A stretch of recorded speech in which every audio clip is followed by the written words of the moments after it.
สวัสดีครับสวัสดีทอนเจ้า which basically hello, good morning, what's happening?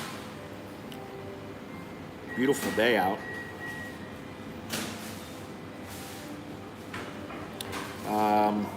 Let's wait a few minutes. I got something coming over here I need to eat, and we'll wait a couple minutes to see if some more people come in.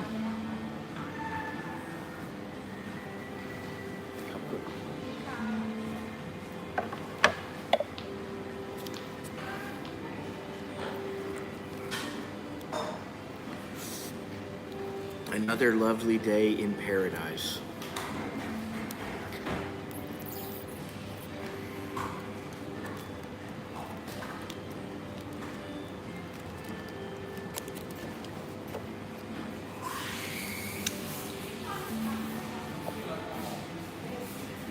I never have understood what is the big deal about being first in a chat.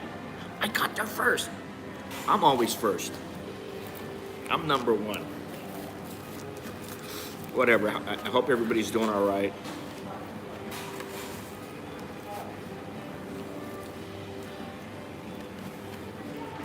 Things are okay here.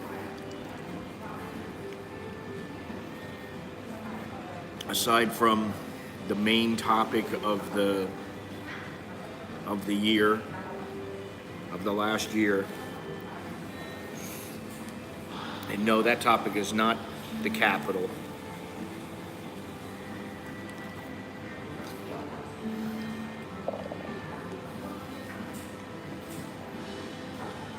That topic is, of course, the restrictions on the virus, the lockdowns.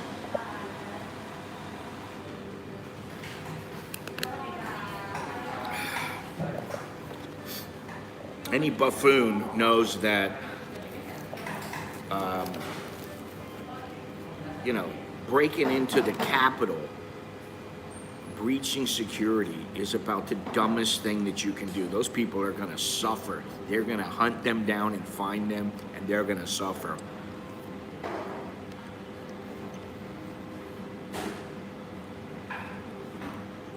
It defeats the whole purpose of a democracy and of having any kind of social discourse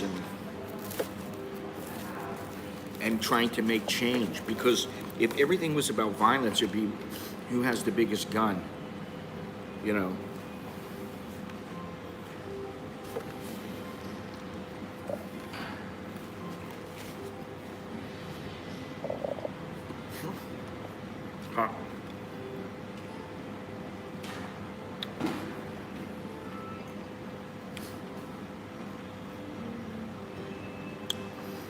Alan, I believe you're in Scotland. How's things in Scotland right now?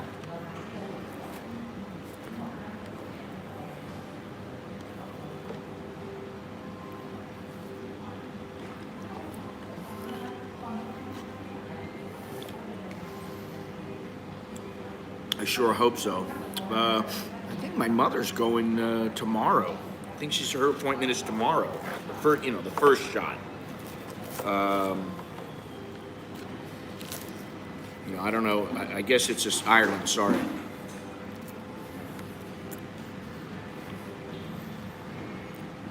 I know there's a difference, so apologies.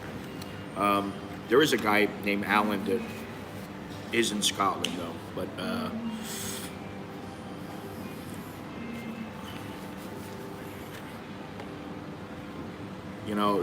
they just said they're ordering 35 million more shots here, but it's going to be. It's not going to be until May of this year, and I don't want to take the Chinese vaccine. Whether it's good or not, I don't care what the deal is. I don't want to take it. But,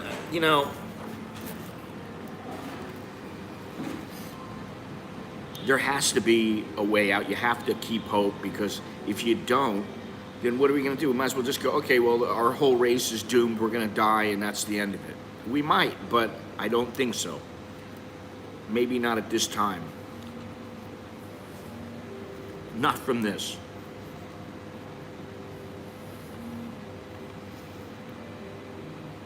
So, you know, as much as some people are jumping on the whole conspiracy theory about the vaccine, they didn't. I don't know. Did they think that about diphtheria? That vaccine, polio. You know, as much as I don't trust governments, I want to believe that I can trust that Bill Gates doesn't pull the strings in the government, and he's not putting some invisible ink in them.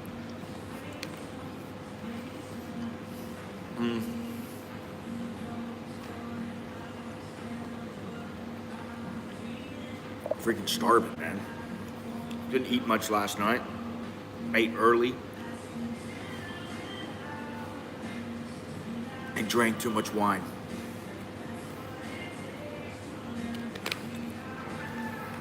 Got into a conversation with Mr. Jono, who also lives here. And we were texting back and forth. I think both of us were rolling on the floor laughing. Anyway, let me get to everything that's going on. Right now, it is a warm 88 degrees, but the humidity is only 57%. Actually, it's 84 degrees, high of 88, low of 68. 0% chance of rain. Winds are easterly at 9 miles an hour. You can see it is pretty windy outside. The feel like temperature is 88 degrees. That's where I got that from. Visibility is 6 miles an hour. And the bot, 30.11 to the dollar, which is actually quite good compared to the other day when it was 29.92. And if you're transferring money back and forth or just over here, it does make a difference, you know. The air quality is 83. Hey there, Dre. I was going to tell you, you know, I did a couple little things today, just this morning, on my own for a couple of shirts. I got 3 new shirts. One of them, I'll talk to you after the stream because I did a couple of shirts. I did one that says Schmecklehead and it's got the definition below it. I did another one that says Chowderhead and that has the definition below it. And then I have another shirt that says cancel. It says cancel cuntiness. It's a start. Now I wish I could get the links to them. I don't know if there's the link. They're in my the description for my shop, my merch. You should be able to find them there. I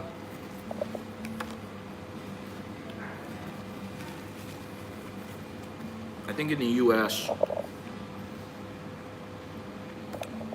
I'm done now. If you're in the U.S., shipping is like $6 for a shirt and then $4 for the second one or something like that. It's pretty cheap.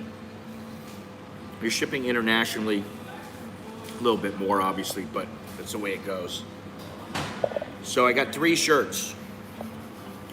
There's only one other girl in here, and then there's 2 people over here working. One is the manager, Ken. The other is a girl, Mook.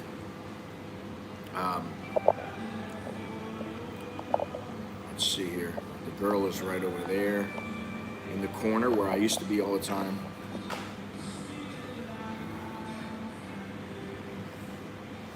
Now, interestingly enough,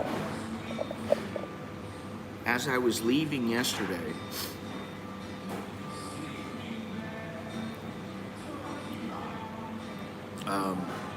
they were separating all the chairs outside. They've already done it here so that everybody knows where they can sit and where they can't sit. But it's really quiet.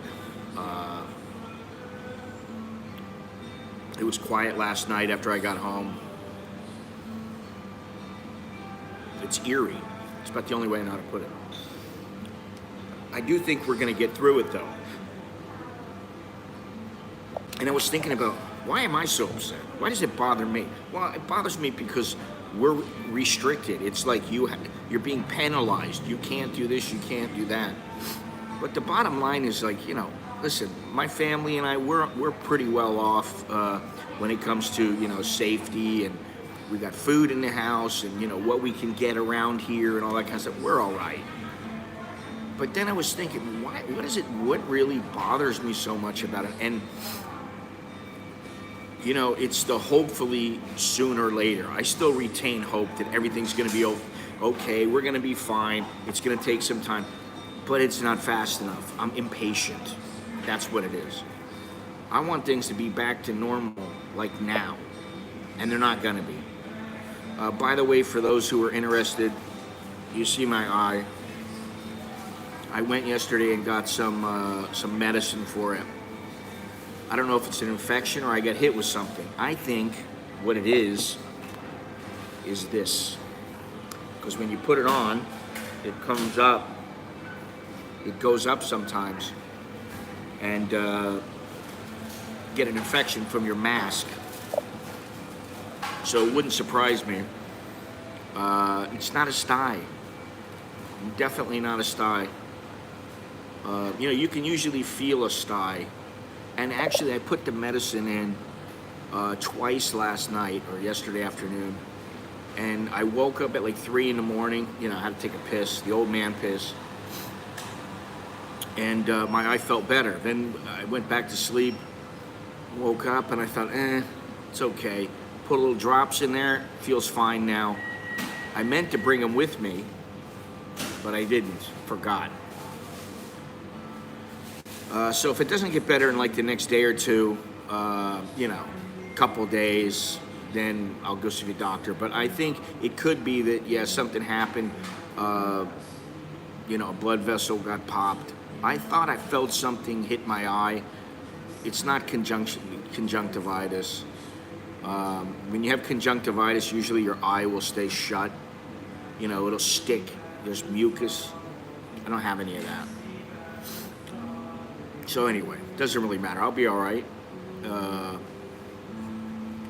I think that, that's the whole thing. I think we have to remain hopeful, because eventually this will pass. What worries me, worries my wife. Even, listen, we've been talking to, I've been talking about our son. He wants to go into the military in the United States. And now maybe is not the best time for him to do that. He finishes school in a couple of months. He wants to go, and we're kind of like, you need to have a plan B in place, because now is probably not the best time for him to go. So I'm gonna have to deal with that. Anyway. This too shall pass, and I don't know. I think that's a biblical verse, or it's in a verse of the Bible or something. I don't know, but I do think it will pass. Now, here in Thailand, they have a Thai Chana, which is like the app. It's the Thailand Wins or whatever. Thais win, and they also have Mo Chana, which is the doctors win. Doctors winning. And the idea is that you are supposed to, at all times, use that app so that they know if you get the COVID, they know where you've been. And I don't have a pink card, no. Nor do I really give a shit about one. I don't have my house card, and honestly, I don't really care, but my wife does. But I'm looking into that, and that's something that there may be a little way around the permanent residency for me, because I haven't paid taxes here in quite some time. And so, no. So I don't know, I have to check. That's something on my list to do. I need to check and see about permanent residency here. I'm very hesitant about that. But anyway, they have this app, and the reason they have that is to track people. But there's a lot of resistance, and a lot of resistance among, not only among Thais, but also foreigners, because they supposedly can track your every movement, where you are. And I'm like, this is just like China. This is just like North Korea, man. I don't care if it is for a virus. So that's something, and my wife was telling me yesterday, oh, you need to download that app, and I'm like, I'm not downloading it. I'm just saying I don't have a phone anymore. Sorry, I'm only using this to stream, and I don't use my smartphone for everyday use. I use my dumb phone, because I still have the little $20 Sanyo phone,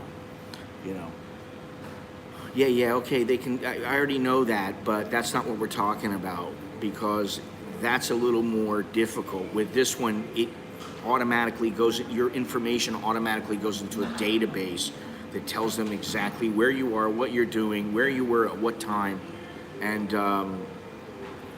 that's a bit different than the phone, which they've got to go in. I don't know if they got to get a court order here. I'm sure they can bypass that here if they really wanted to, but it's a bit more difficult. So I don't really worry about that. And then the other thing is, really,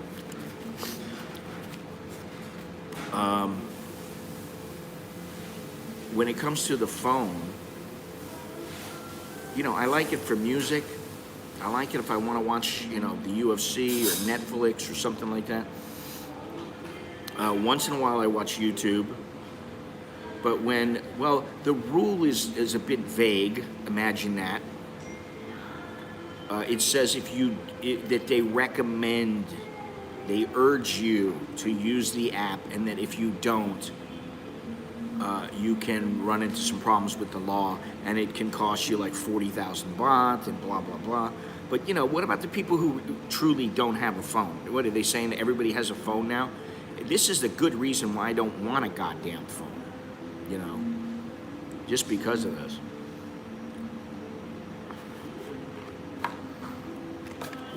So I don't care about Facebook.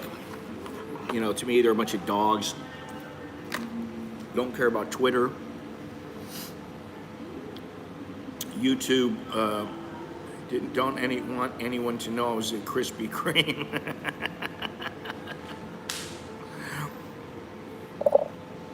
I think I've posted 2 things in about the last 5 weeks, and it wasn't anything personal. It was video. One was about an elephant, and the other, I think, was something else from the other day. And I don't care. It doesn't do that much for me. Business-wise, it doesn't do much for me. So what do I care? Even my Instagram. Listen, I haven't posted anything since I went to Ayutthaya, and I posted a photo of an elephant that I took with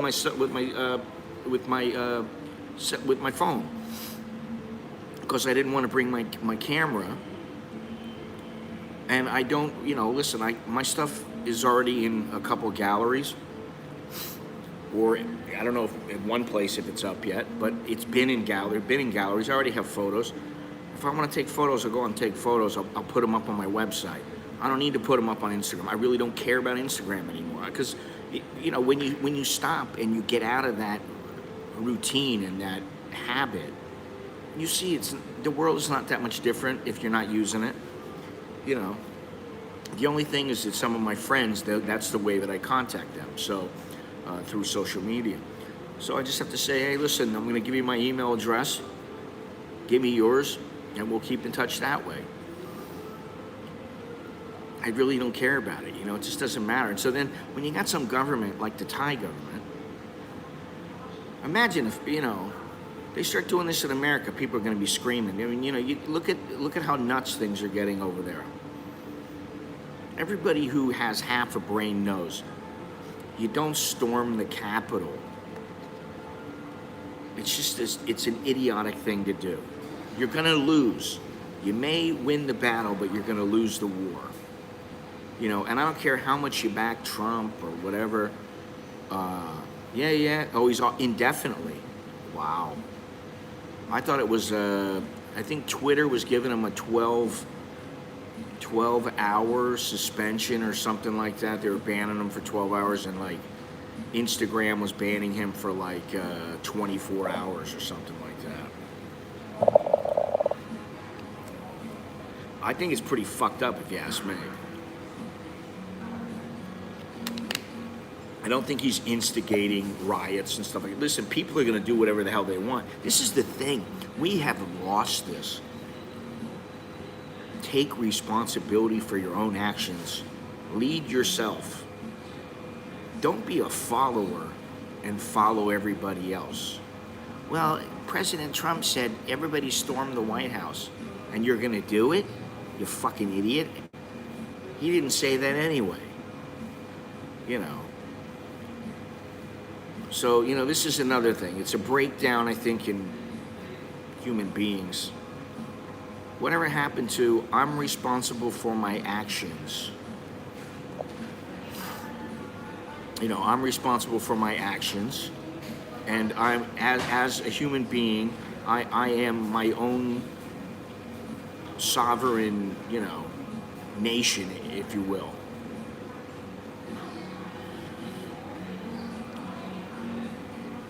I don't get it. Anyway, you know, I want to give a quick shout out to all the guys who have been my sponsors on YouTube.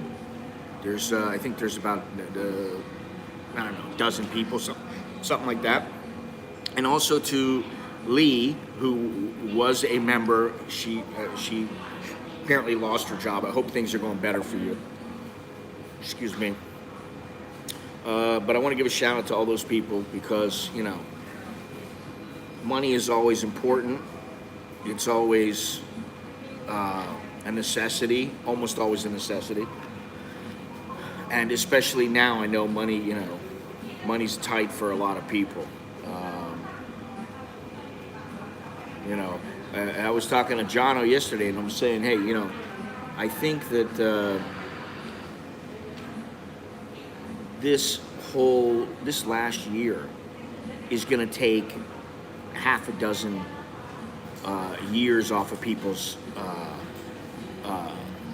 lives. I think people are going to live,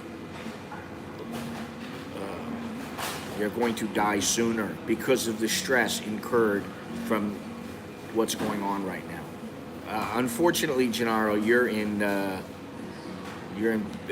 got some bad luck today because you got the guy who's the manager, Ken, and you got Mook, who changed her hair color, I guess, but she's the only other one here. So you got two people, which, you know, this I deem the C team. So I apologize. You're going to have to look at me and my ratty ass.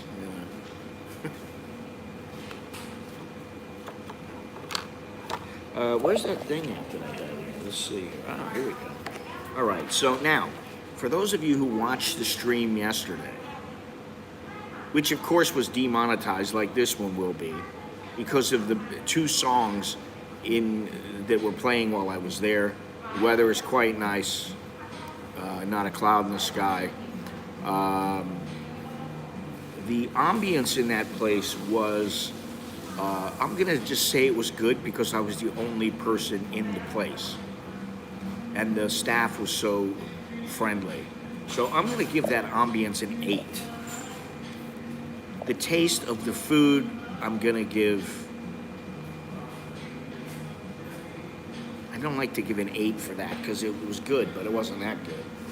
I'll give them a 7.5. The value, a 7.5. The service, a presentation, 7. I mean, you know, how hard is it to present what they presented? The selection of food was quite good. 8. The quality of food was very good. I'm going to give that a 7. The thing is, though, is that, to be honest, you know, I had that food and then I went over to the coconut place, had the coconut water. Whether it was from the coconut water or from the bulgogi, the pork belly, the Korean pork belly, whatever it was, or the kimchi. Where was the first place I had to go? I'll leave that to your imagination. So this is 15, 23, 31, 38, 46, 53. 1, 2, 3, 4, 5, 6, 7. Divided by 7. That is a 7.55 rating. That's the highest rating, I believe, or it matches that On the Table place I went the other day. So for those who are interested, that Korean place is quite good, the Seoul Grill. I believe it's a chain, although the lady did tell me I think we'll be closing here pretty soon. Bulgogi, whatever. Anyway, don't forget to leave a thumbs up. If you haven't subscribed already, please remember to subscribe. Click the notification bell. Everything's in the description. Gennaro, I got some new shirts, as I was saying. I got the Cancel Cuntiness shirt. I'm sure you'd love to wear that in a business environment. I got the definition of schmecklehead. It just says schmecklehead and then has the definition under it. And then I also have the definition of chowderhead because somebody actually sent me a message and asked me the definition of a chowderhead, and I didn't respond. So, yeah, there's a couple of shirts. Personally, my favorite is the schmecklehead, just because I like saying that word. So, how's things in LA?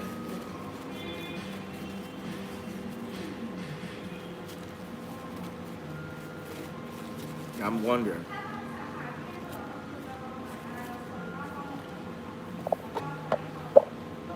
The worst place in the world for COVID right now.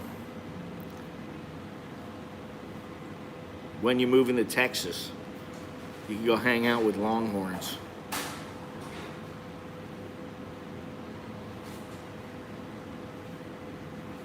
Oh shit, I got a coffee.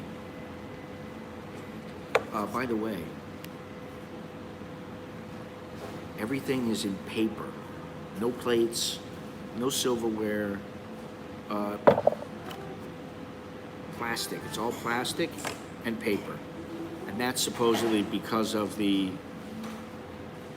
COVID. Haven't changed really for myself, but you don't want to end up in a hospital, that's for sure. Yeah, and you know, this whole thing kind of reminds me of, you know, like when I say about going to some nasty place in Africa, like in the Congo somewhere. Everything seems peaceful. The people are so nice here. They're so friendly. And then maybe you say the wrong thing or somebody hears you're doing something and they don't like it. And then all of a sudden, something pops off. Well, it's the same way with this thing. You catch that virus, and if you're the wrong person at the wrong time, they'll leave your ass. You're going to die. That's it. They'll leave you on the street. Or, you know, you're going to be in the hospital and you're going, am I going to die in the next week to 4 weeks? Is my life almost over? That's what I think. I think I gotta sit there and be miserable. I'd be like, pump me full of morphine, motherfucker. You know? Give me some fentanyl. Take me out of this misery. If I'm going out, I want to go out happy. I want to just go to sleep and just be like in dreamland. You know?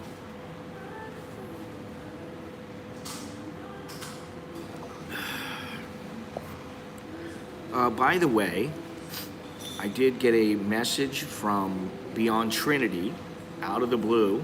Haven't heard from him in a while. I didn't really want to bug him. I asked him if he's all right. He said that he was looking for work and, you know, trying to stay ahead of things. And apparently he's been working very hard, and he sends his Happy New Year wishes to myself and to all of us. So that's what's going on with him. Look at this place, man. I mean,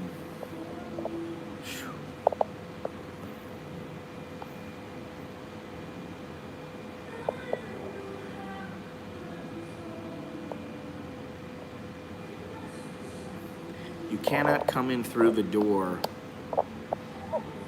Yeah, me too. I was starting to wonder, and I was going to send him a message, but I ended up in the hospital in Bombay. Woke up, took a bunch of drugs, and headed to the airport. You know, it's a cliche to talk about India traveling, but if you're going to go there, you're going to have to. What was it that my mother said? She said she stayed away from. They had like a man. Oh, it was a tartar sauce. She was having fish, and she was with a tour group, and everybody in the tour group was eating this tartar sauce, and she said, "There's skin on the tartar sauce. I think this has been sitting for a while." So she's like, "I'm gonna pass on the tartar sauce." So she did. Everybody got sick, and she didn't get sick. That was just pretty funny. So you don't want to be that guy.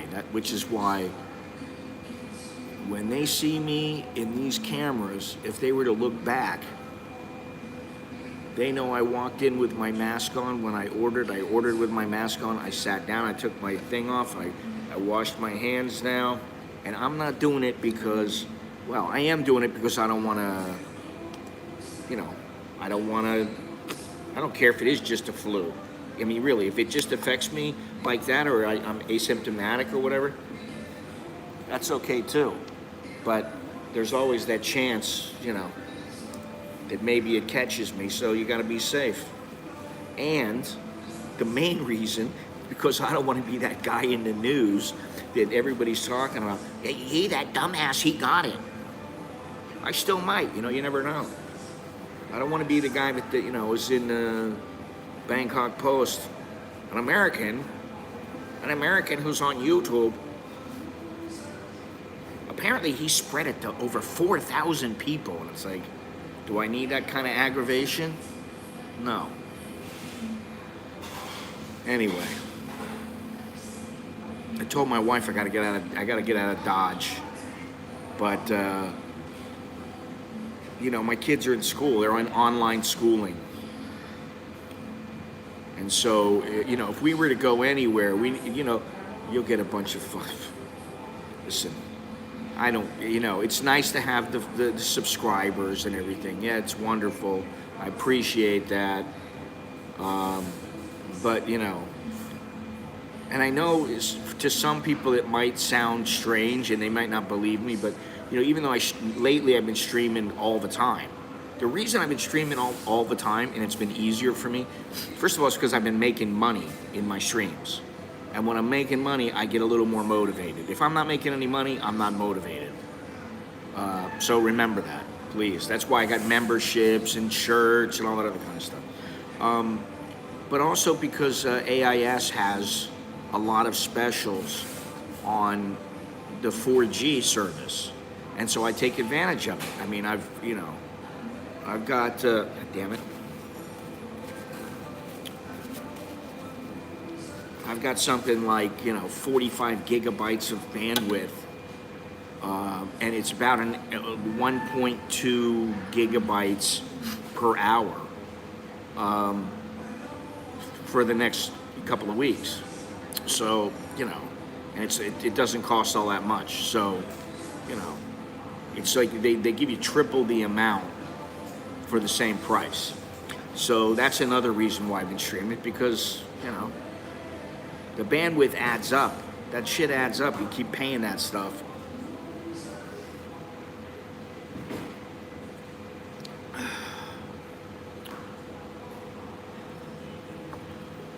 yeah, there's very, very few people out right now. What time is it here? It's 9:40. You got another hour before the shoppers start showing up. I'm wondering, Gennaro, is there a vibe in LA that you can feel everywhere you go? Because, like I said yesterday, there was a vibe here. amongst the girls that were working, you could tell they were a bit stressed. I don't know if it was stress from, having to do things or being told what to do or being yelled at about something or whatever it might have been. But there's definitely, you can feel that there's a little bit of a change in what's going on here. And even now with him, I can tell people are more serious.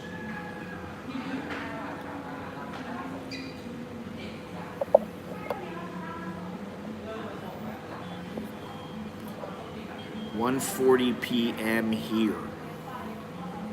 So that means it's 9:40. You're 4 hours ahead. Yo, how's it going in Australia?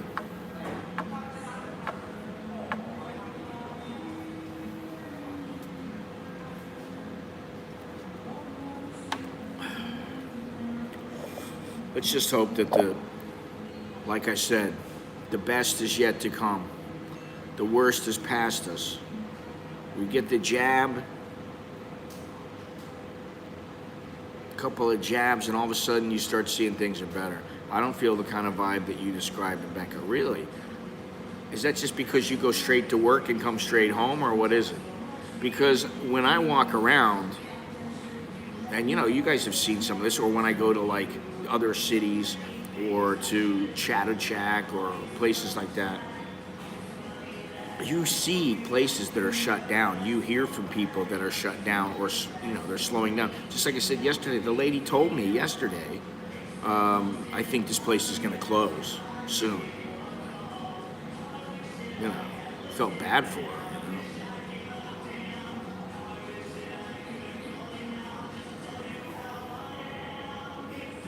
Phuket was a total ghost town. Showing love from Detroit. Well, thank you, Detroit. Detroit deserves some love. You felt late to the party. Listen, Thais, they do take it seriously. Now they're starting to take it really seriously. And I think there was something like another 900 migrants that just were found to be infected. So, and my thing is like, okay, it's great that at least people can come together in either my YouTube chat or many others. That there's a lot of ways to communicate with others. That is a good thing about social media, as long as things are friendly. But for some people, I was thinking the other day, God, it's like, you don't want to complain, you don't want to be unhappy, you don't want to be negative, but what about the poor guy who's losing his freaking business? Tell that to the guy who's losing his business. Maybe he lost his wife, and he doesn't know what he's going to do, and he's like going, hey, I'm 65 years old and I've had this business all my life. What are you going to tell those guys? Oh, don't worry, don't be negative, keep your dick up, and it's like, it's all words, And that's all the politicians are giving us, in many ways, Sick for a bit and fine. No, we're not really locked down here. I just wear a mask in public places and everything hasn't really changed. Really? Just send him 6 Hondo? What? Hello, problem fixed. Anyway, glasses. This fucking thing's dirty. Many times you're really scared. It must be stressful dealing with the general public. Yeah. I mean, I understand it. It's...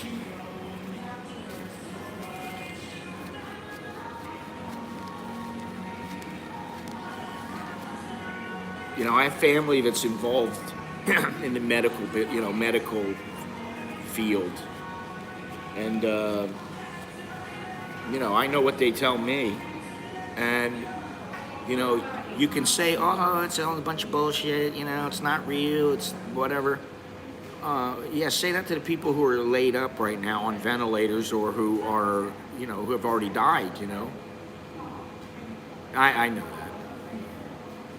Yeah, life sucks. Yeah, just like I was saying yesterday from that David Goggins.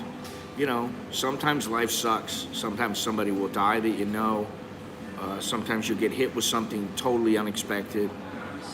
And you just got to drag yourself up and just keep going. And, I know myself pretty well. And I know that if I start feeling depressed or sad, or however you want to put it, blue or pissed off about something. I know the reason I was thinking that, this will all pass, is because for me, I always tell myself, if I start feeling like that, the best thing for me is just to disengage from whatever is bothering me if I can, get some rest, have a good meal, and do something that's relaxing, that makes me happy, makes me feel good. Because life's too goddamn short, I mean, I was thinking the other day, when I was young, I used to think to myself, man, I got 3 weeks off. That means I can train every day.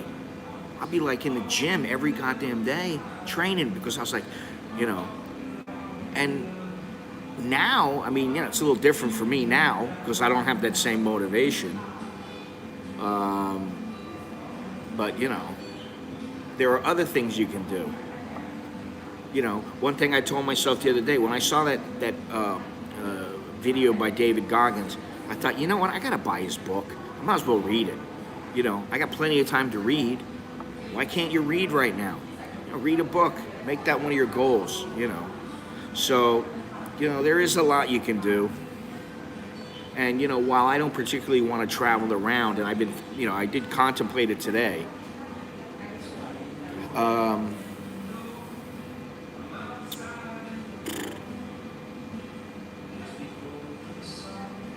it's kind of, this is my safe zone for me.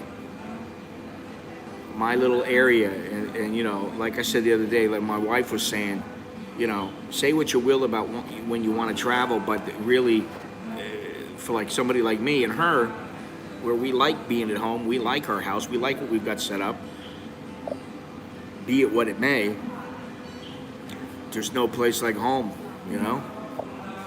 That's what Auntie M said. Or no, wait, that's, what was her name? Dorothy. There's no place like home. Yeah, home sweet home. So, once things will loosen up, I think things will loosen up. It might be for a few months. It might not be when we want it to. And I was thinking, is Thailand going to die? Is this place going to be like nothing and nobody's going to give a shit about it anymore? No one's going to want to travel? Maybe for another year or two. Maybe for another 5 years. But eventually, something will happen and it will come back. So, just because you can't achieve something, you can't see something happen, or something's not happening as quickly as you want it to, doesn't mean it's not going to happen. And that's, for me, that's par for the course. I want everything. I want to achieve my goal. I want to get to this place or go do this or, whatever it might be, yesterday. But that just doesn't happen. I may say it's going to happen in a month, and then, it doesn't happen in a month. It happens in 3 months. So,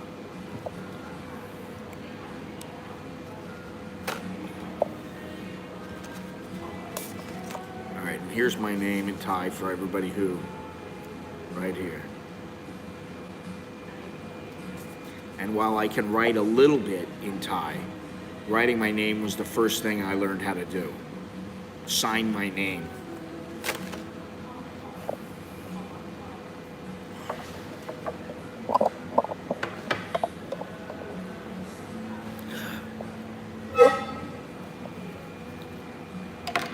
Anyway, I don't know that I'm going to go and do a little lunchtime review today.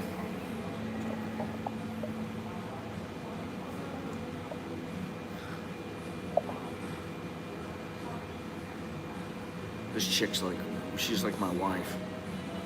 Sitting on the computer, yapping away. Probably does all her work on her computer, Think about it. If this happened, before computers came out, laptops came out, we'd really be up shit's creek.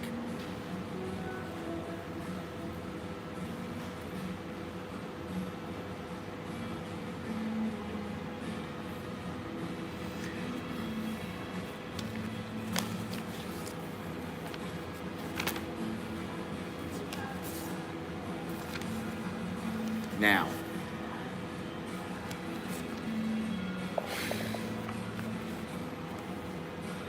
Longhorn said he would disown me if I went back to Rap God.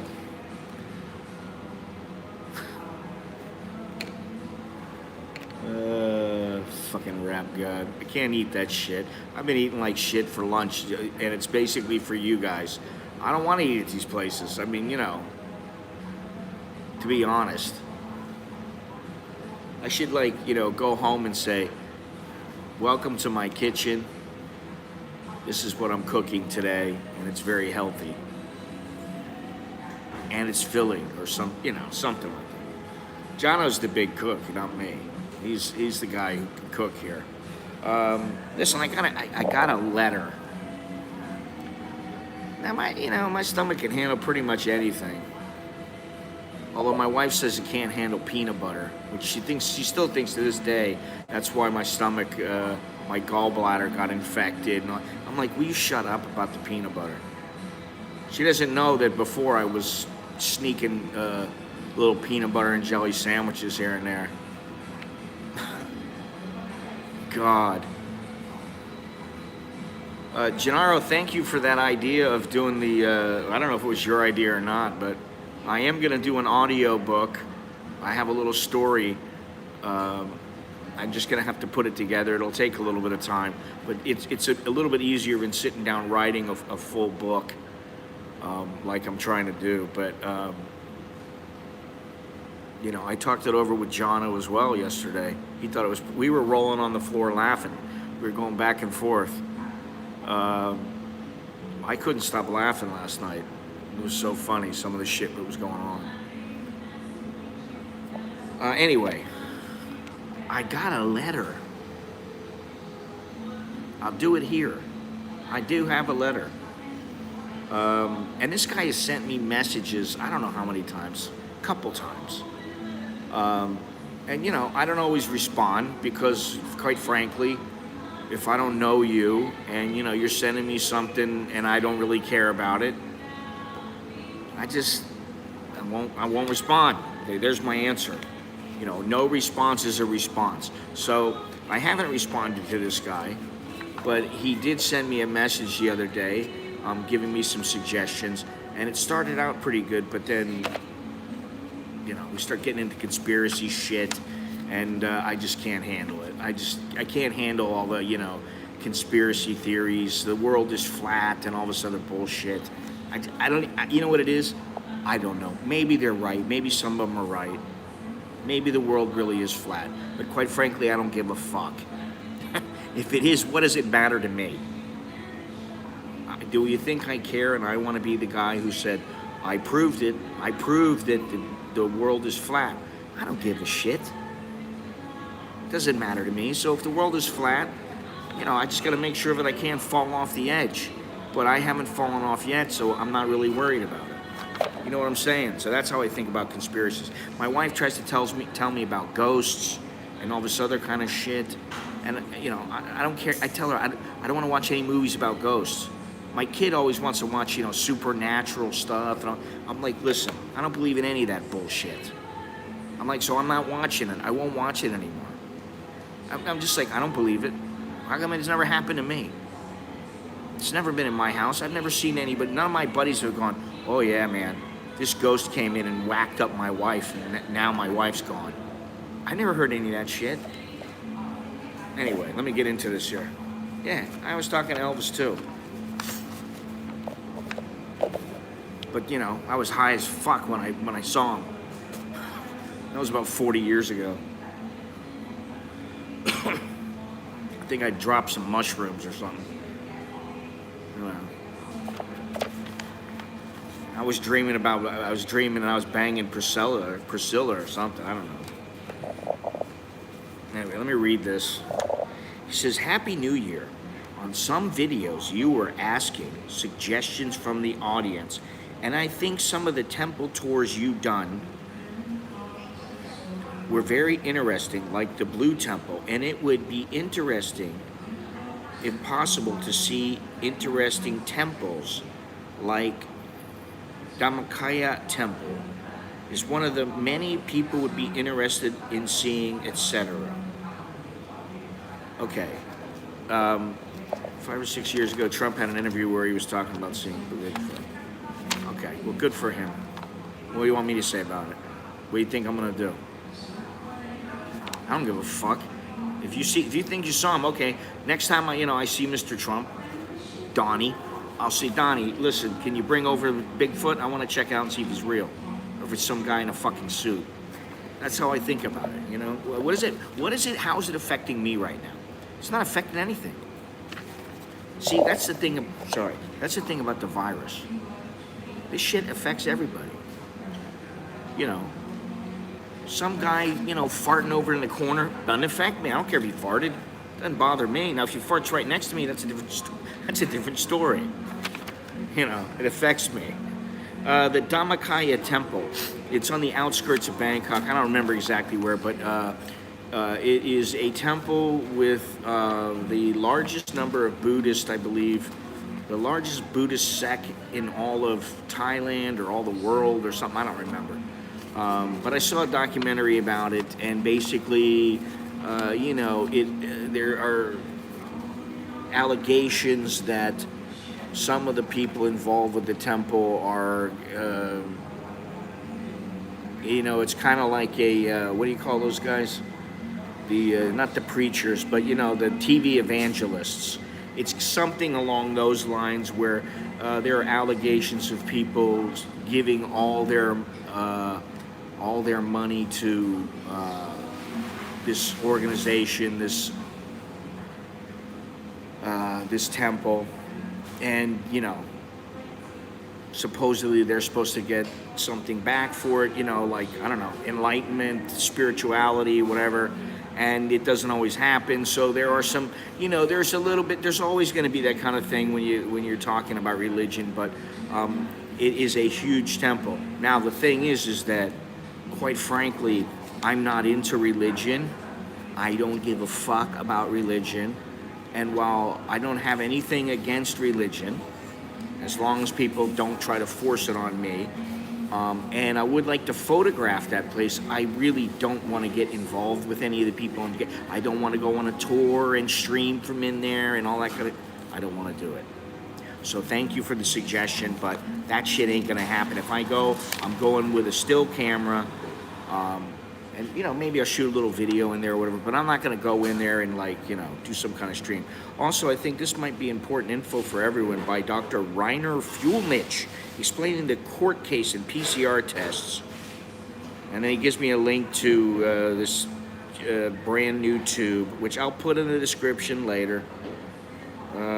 It had over 2 million views on YouTube, but was deleted when YouTube purged over 1.7 million channels. Now, I did watch some of it, and I just can't get through it. I just don't give a fuck. I'm like, this guy's talking, and it's like, yeah, the whole world's out to get me, and it's out to get you, and it's fuck. Listen, by the time they come and get me, I'll be dead.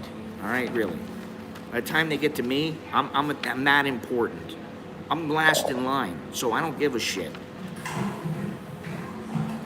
I just seen this put out by Mark Sargent, and he gave me a link. I hope it's not true, but if it is, the CCP must be behind most of the technology. Even the tests and vaccines are made in China. Well, that doesn't tell me anything new, because a lot of shit's made in China. Listen, Johnny, how's it going?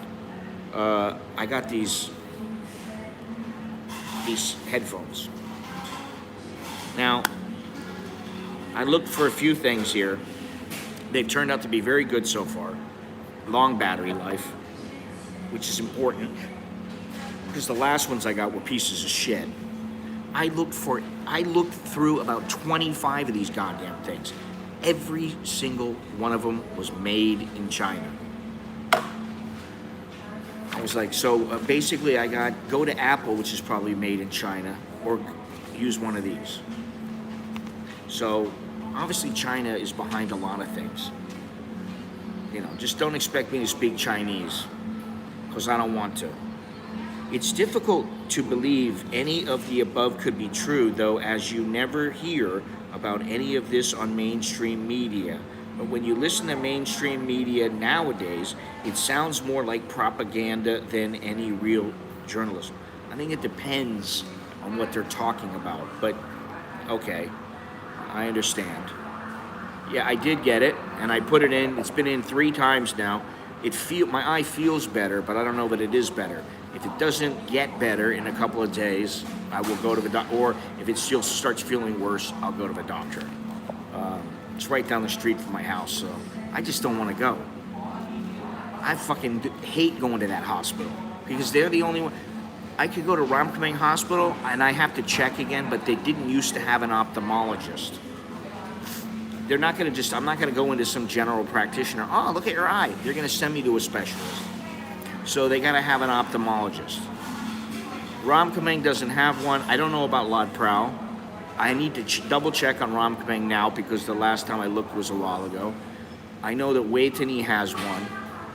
But Waitani was the place that years ago, this doctor tried to stick a pin in my eye.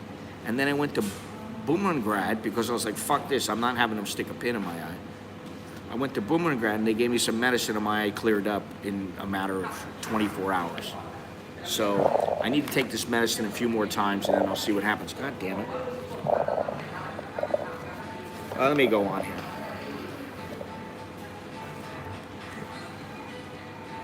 Maybe they are just given a script to go by nowadays to promote an agenda which would explain why, but journalists should really investigate everything and give more than just one side of the story.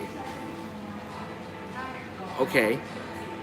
I think the BBC News is one of the worst for this. Okay. Maybe. I don't know about that.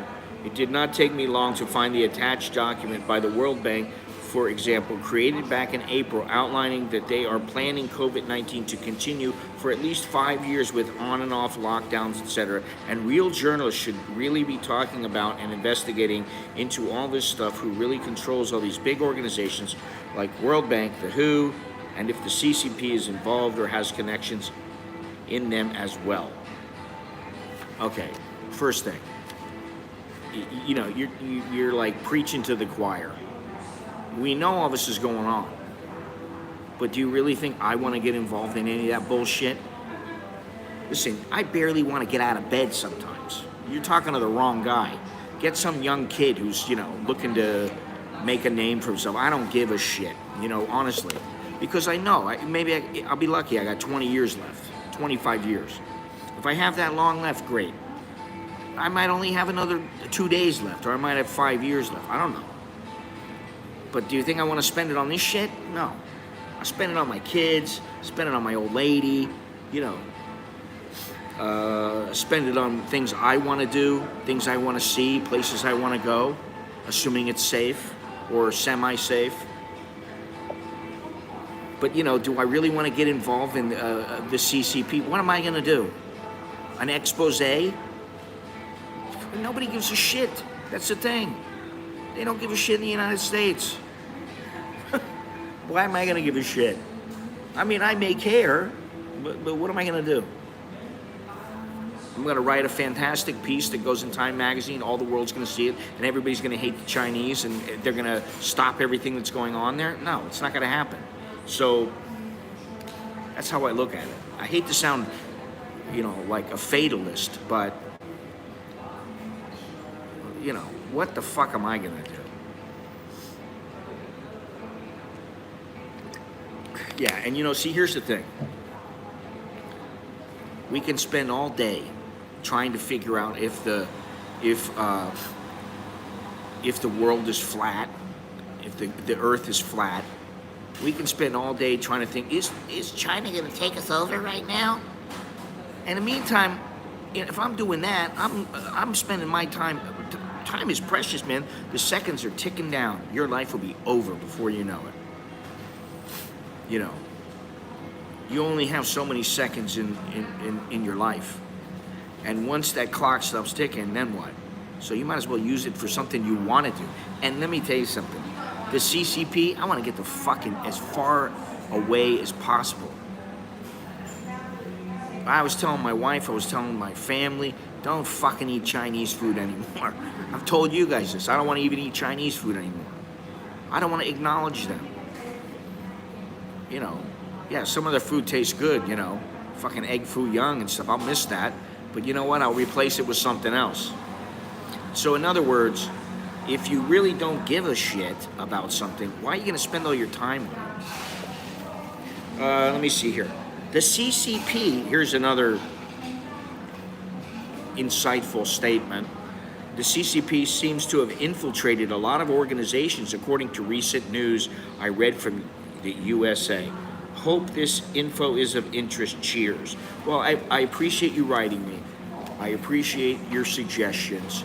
But ain't a chance in hell I'm going to do any of that shit. Try Sustained Lubricant Eye Drops, High Performance Dry Eye Relief. Well, I already got some shit in my eyes right now, and the chance of me finding that here is pretty slim.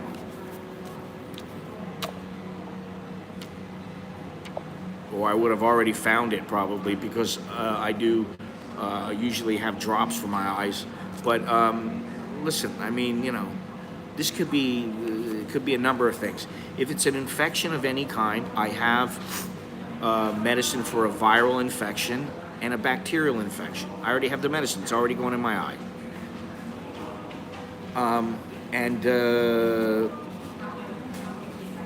If something hit my eye, if it's a trauma, or I scratched my eye, it will get better.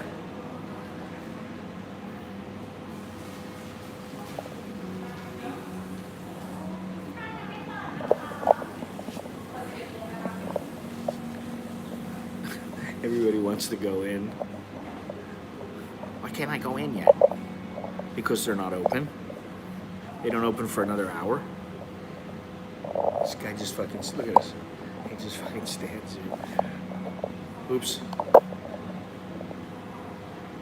Open the door for me. Open it too.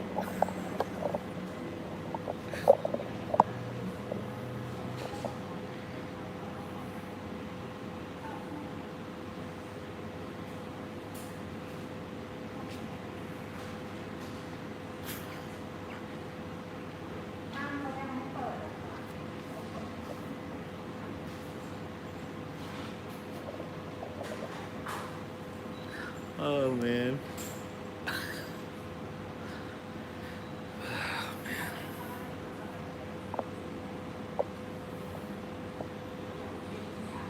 Yeah, maybe that's what it is.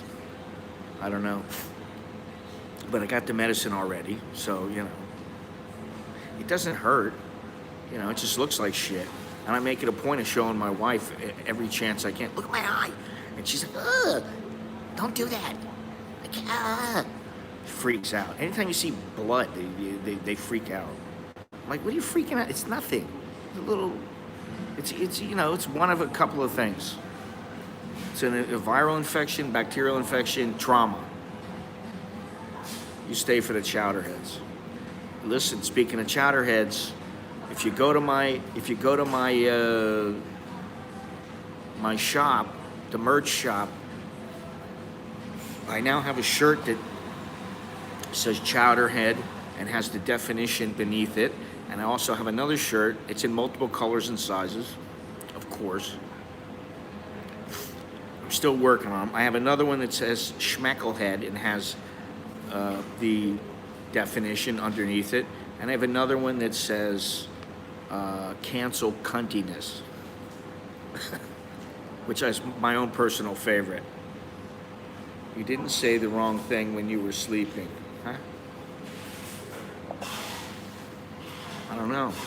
Did I? Good morning, good morning. I spent most of my working life worrying about stuff that's never going to matter. Don't sweat the small stuff. Yeah, that's it. Exactly. And you know, I'm human. I understand. I worry about shit all the time. And then after 2 minutes, or after 5 minutes, or after 5 hours, usually not more than it. Like if I go to sleep and wake up, I'm usually like, that wasn't such a big deal, you know. Benny, good morning. Morning, everybody. Afternoon. You know, Now, in the old days when I was younger, I used to brood for days, you know. Some fucking chick wronged me, I'd be like, she's gonna pay. Oh, I'll have my revenge. Yes, I will. I'm going to screw her friend in front of her. Something like that, you know. I'm joking, Mom. Not really. Nowadays, it's like, what the fuck does it matter? Really, what really matters, you know, when you think about it? Being alive, you know, being healthy, and having, you know, people around you that you want to be around you. Or, you know, communicating with you, whatever, you know. That's really all that matters. Everything else is fluff.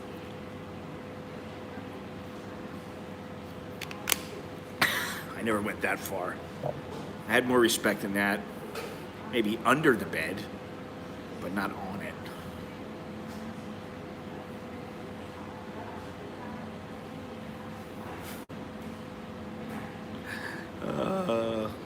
I always tell my kids, really proud of you. I like, you know, you guys are good boys. There's nothing wrong with that. It's okay. Well, why weren't you a good boy? I don't know, you know. I fell on my head. What do you expect? There's a saying, if you wait on the riverbank long enough, the body just floats by. That's interesting. I like to think of it this way. You can look up and think that the sky is always falling, and maybe one day it will, but guess what? Until it does, you're just standing there looking at the fucking sky. So enjoy it, you know. Just thought of that this morning when I was looking up at the sky. Seriously, I'm standing out in front of my house and I saw the sky and I went, not a cloud in the sky, and I thought the sky is falling. Speaking of the sky falling, you know, we've been trying to get our roof, I almost said the F word. We've been trying to get our roof fixed for a year. Like really fixed, not just, you know, throw a little plastic over it, because it's not our house and I don't want to pay. And the landlord finally found somebody who's doing a complete remodeling of this house. One of the Quintillo ladies' houses, or house rather. The chicken lady, the one who makes the boat noodle soup with chicken. She's having her house completely remodeled. And so the guy came over and said, oh, your landlord, everybody in the village knows what's going on, except me. I don't know shit most of the time unless it's right in front of me. But I guess the landlord found out and told the guy that she'd pay to have him fix the roof. And so he told me just yesterday, he said, I haven't forgot about you. I got to finish this up and then we'll fix your roof. So I'm like, don't forget and get this shit done before the rainy season, because, you know, there's nothing worse than being in bed and all of a sudden you're like, what the fuck? And you know, a couple drops of water hit your face and you're like, shit, the roof's leaking again.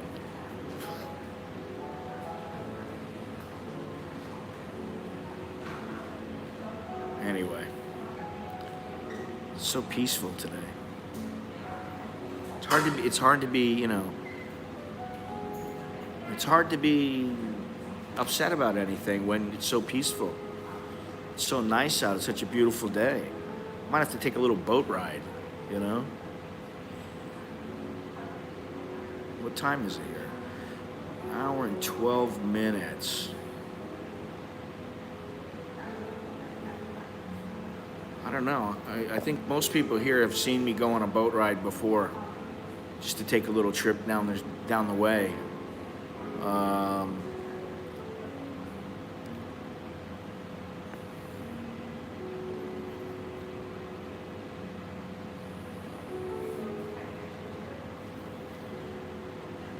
Now the people are starting to show up.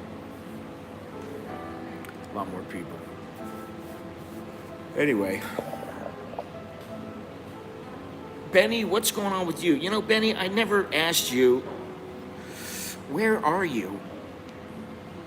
If you don't mind me if you don't mind telling us. Have I been? No, I have not been on the electric boat. I passed one up the other day, but I haven't been on it. Yeah, exactly. That's what I mean. It's like, it's making me like, I'm losing my killer instinct. I'm losing the animal. I'm starting to become human again. I'm going from werewolf to human being.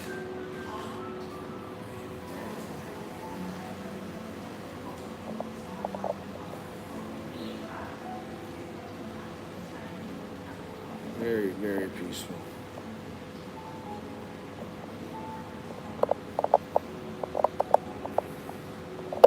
Grab drivers everywhere.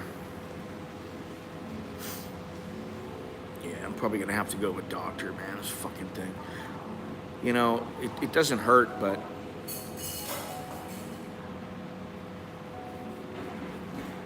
I should have brought the drops with me. I would know more if I put a couple more drops in, a couple more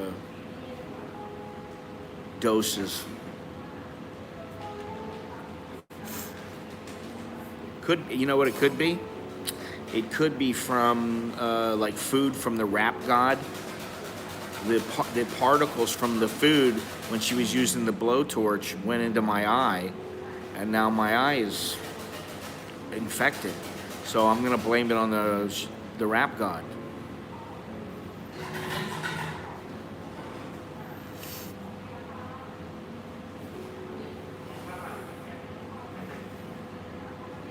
Million ways to die in Thailand.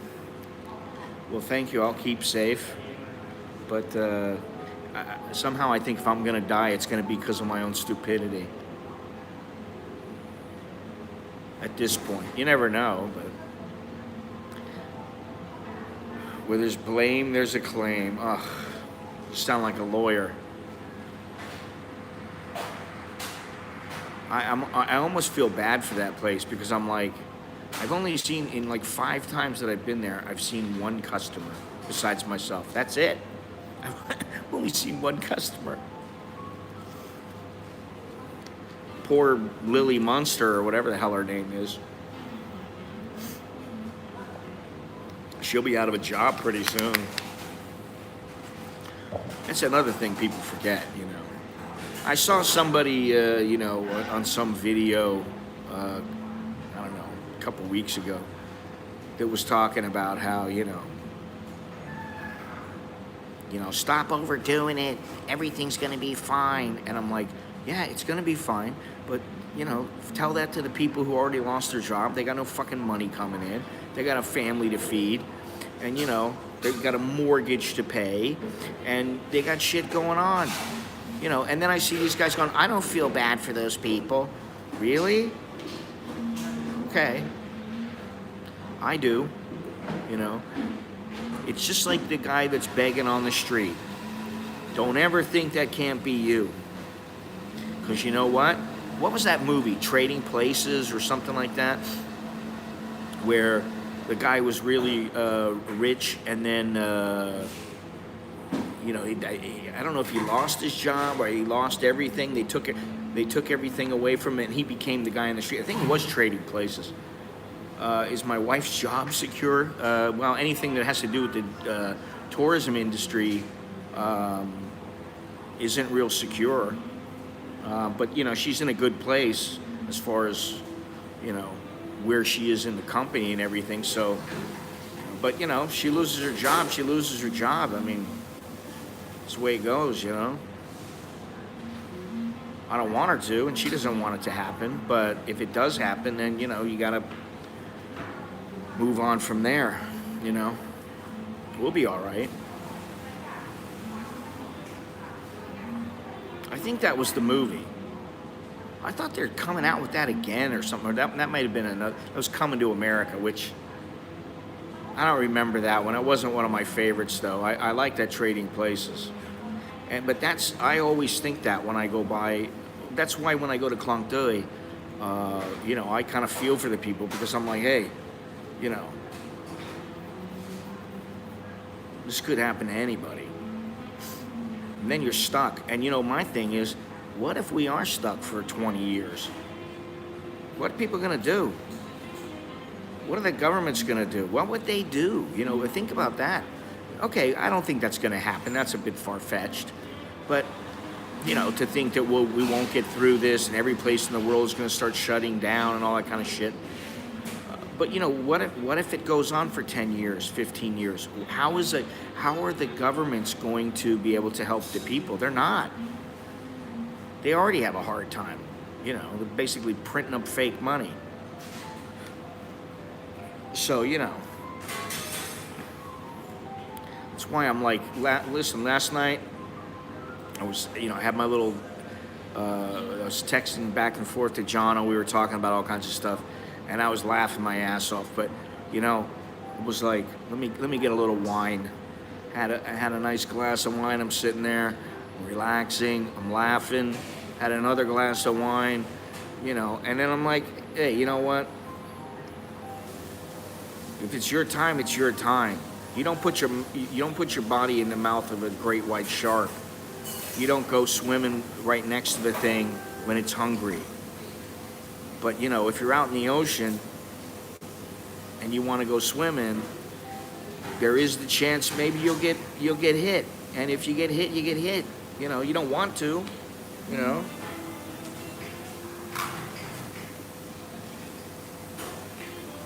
Is he really the richest in the world now? I didn't know that. Who's the next richest? The Sultan was it Sultan of Brunei or something?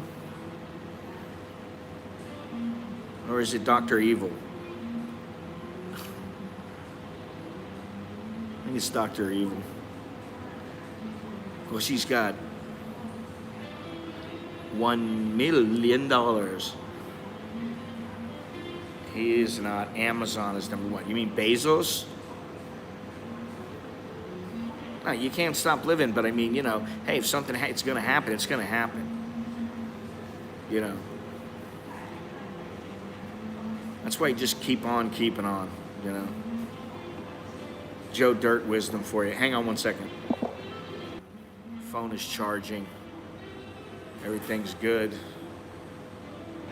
Musk overtook him overnight. 14 billion behind to become richest man in humanity. Damn.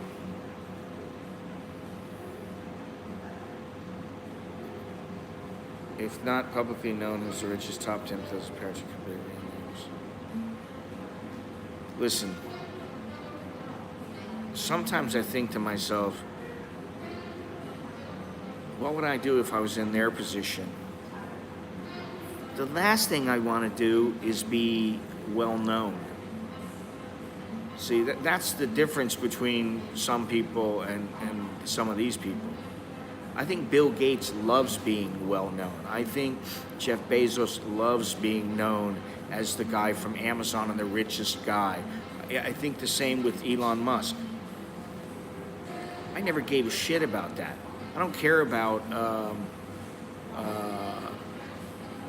you know, being known. I never have. I don't give a shit if people. I really don't care if nobody ever walks up to me again and goes, "Hey, you're Scott. You're an American in Bangkok." It doesn't bother me one bit. You know what I mean? That's not what's important. I think to these guys, it's the whole game. It's the mechanics behind everything that's important to them.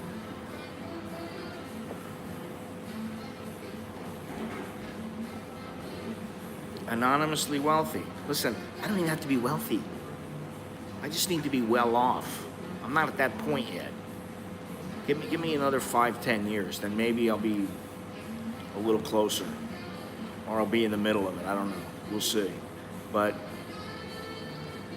you know, I don't know if I'd go that far, but I'd be a little bit more comfortable. Shares have gone up 800% in 12 months. I'm telling you, he's the guy. It's his virus. He's the guy who released it. It's not the Chinese, it was him.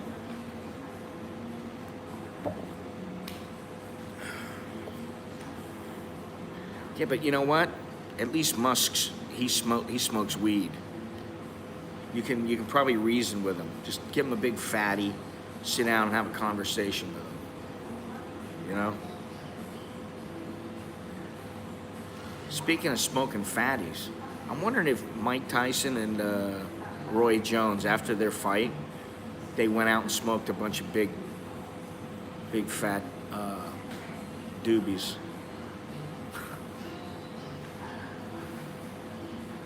I bet you they did.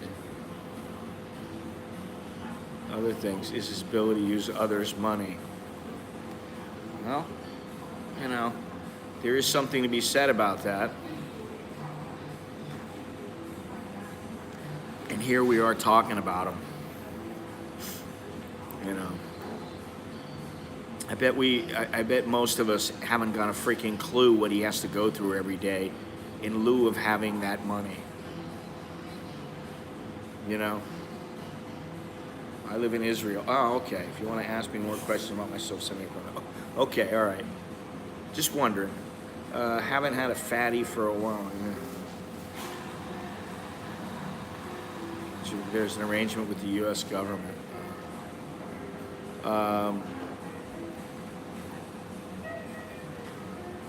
Jared, I don't know. You know, have you had fatties, or you're talking about a fatty? A fatty.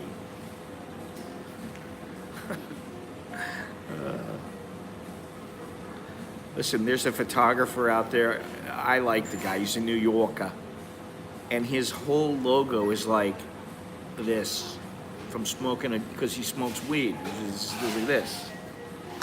That's his logo. Became famous for being that guy. Hey, you know, heifers need love too, man. You know? Haven't been watching the boxing. I do know about that, but I'm looking forward to the McGregor Poirier fight it's the 24th here when that fight is on. Have I smoked weed in Thailand? No comment. Do I? No. Have I? No comment. I refuse to answer on the grounds it may incriminate me. It may discriminate against me.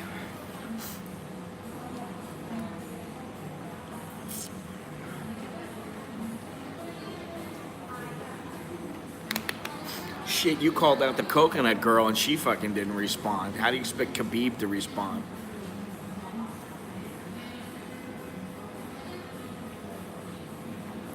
I think you'd have your hands full with that coconut girl, Gennaro. I'm serious. She wouldn't let you in there right away.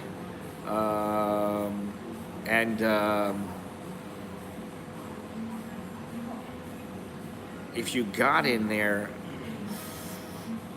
I think she'd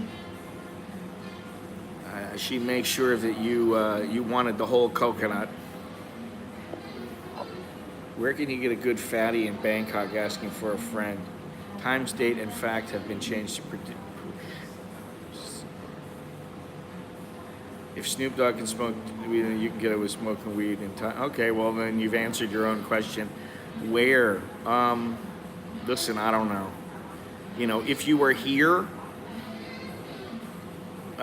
maybe something could be facilitated, but like online, I don't have any idea. I mean, you know. And honestly, I don't do that now. Now, would I like to? Actually, I don't think I would really like to smoke. You know, it's not, but there are times when I'm in pain, you know, like I'm in a lot of pain.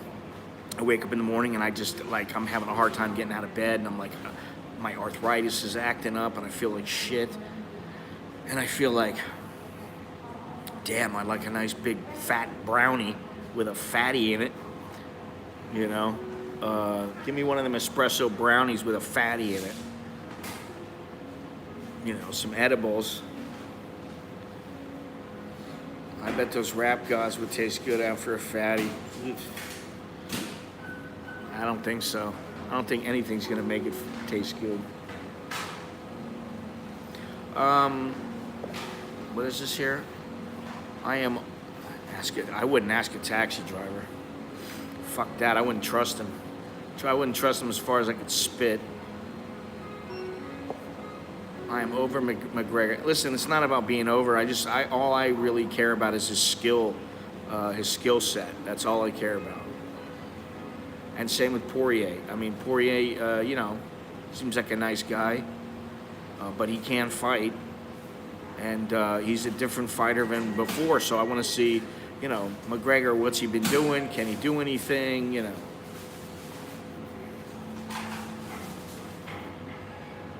Well, they got a lot better than that here, buddy. I hate to tell you. You might have been going to the wrong place. I will say though that when I first came to Asia, I was in Cambodia, and this moto driver, he said, "Hey, you wanna?" Don't make me laugh. You wanna come over to my house and I'll I'll have my wife cook us a Cambodian meal. I said, yeah, okay. And I don't know how it happened, but we were just talking, and he brought out like a bushel, it was in like this huge crate, and it was weed. It was all weed, and I was like, what the fuck? He's like, yes, it's ganja. I go, oh, and this is like 20-something years ago, and I was like, oh. He's like, you want some? And I go, He goes, let me smoke some. And I smoked it, and I was like, it wasn't all that good. But, it was good enough. And he goes, here, just take this. And he gave me a brown paper bag, like a lunch bag full of it. And I go, let me give you some money. He goes, yeah, just give me $2. And I went, okay, give me $2. And, I ate some of it in a soup, and then but it was a pain in the ass to clean it because it was a lot of stems and seeds.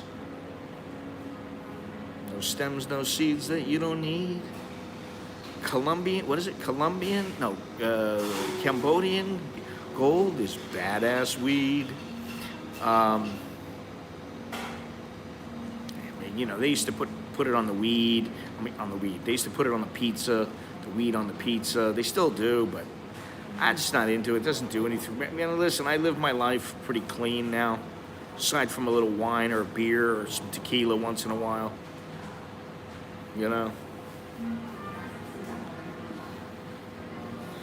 The juice is not worth the squeeze, If it takes pain away, that's a different story. Why are you asking me this? Dude, I don't know you. If I knew, I wouldn't tell you. Seriously, I wouldn't tell you if I did know, but I don't know. So, there it is there. Hopefully that doesn't offend your sensitivities.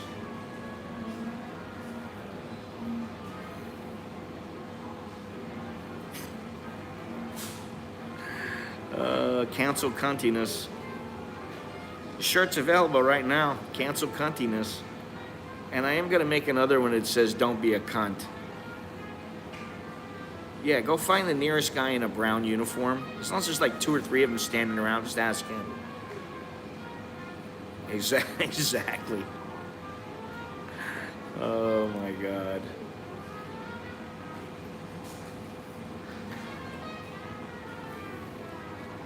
Pretty funny. I need to order grounds for cuntiness, I think. Yeah. Well, there's those people out there that are looking for trouble.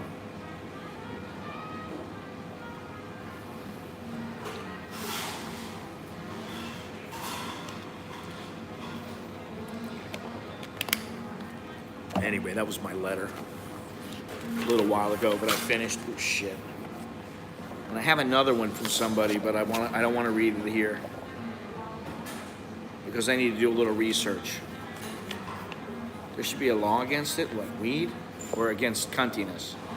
There should be a law against cuntiness.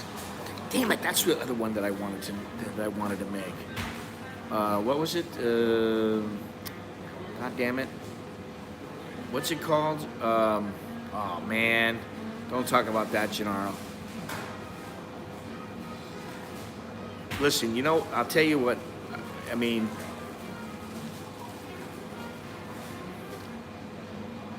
if there's one item that I miss from back in the day when it comes to drugs, and I'm not into them anymore, and I'm being honest, that item, that particular drug would be Quaaludes. Quaaludes. Quaaludes. That's, yeah, those were good. Apparently they still have like some form, I forget what they call them, Mandrax, I think that's what it's called, in South Africa. And there's a real problem with it, with people smoking it. So, I mean, you know, I'm not gonna go to South Africa and try to puff any, but it was good shit. I know they were. Roar 714s, and then, well then, what are you asking for? You want to get banned, or I mean, what are you trying to prove here?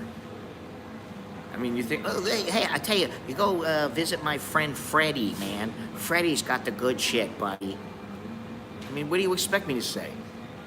Go down to the corner store. Well, you can go into the hospital, but you know, they're not gonna make it legal for you. You know.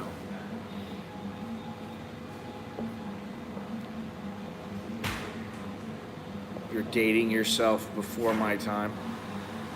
I found Lebanese gash to be quite gashy. You know?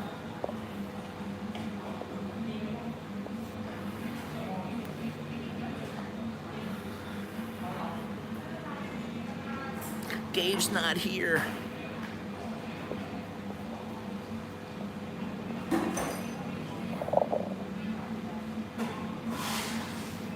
You know, I need to make another one for douchebags. You know what? No douchebags allowed. And since I think you're a douchebag, adios. Adios, amigo. Goodbye, douchebag. Goodbye, douchebag. There you go. Fuck you, I told you so. Oh, God.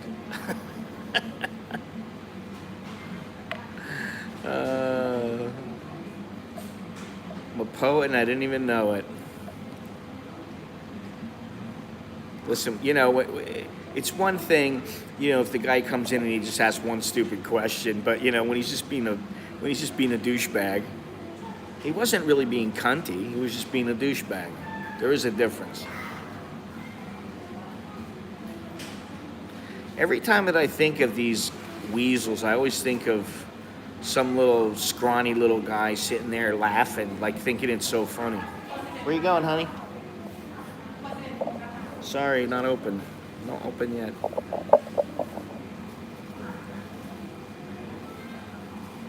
Because people are walking around back here. And so people start to think that they can come in. You know, the good thing about the place, Sukapiban Sam, Sukapiban 3. Thank you very much, Dallo. You know what? You are the first of the day, a first in an hour and a half.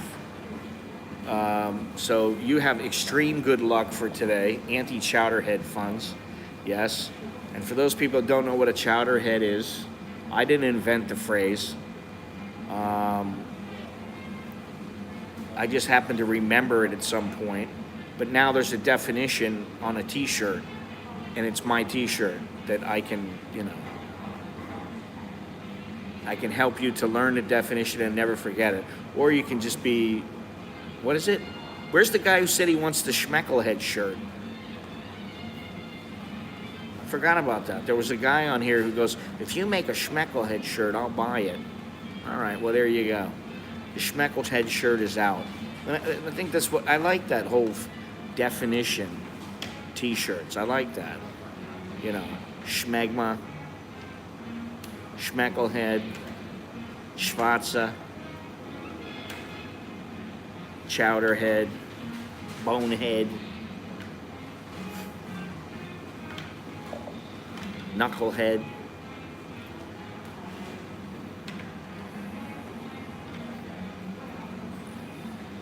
Is there a Mike Hunt in? Is Mike Hunt in the stream today? You know Mike Hunt? Anybody see him in there? His name is Mike Hunt.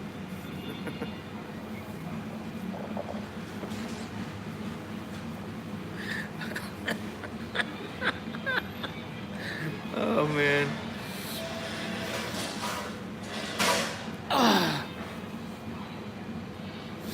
This guy, I tell you what, man. This guy, the manager, he works hard, and he's got, I don't know, a dozen people working for him in this place. He busts his ass. He doesn't ask them to do anything he won't do himself. And when that crazy chick came in here and started trying to hit the girl, he went right after that girl and said, you can't come in here. And the girl started going after him, trying to hit him. So, I respect him for what he does here. Keeps these girls in line. Well, it can't be easy doing that here. He's got like 9 chicks. He's got I think he's got 2 girls, and he's got 2 in-betweeners.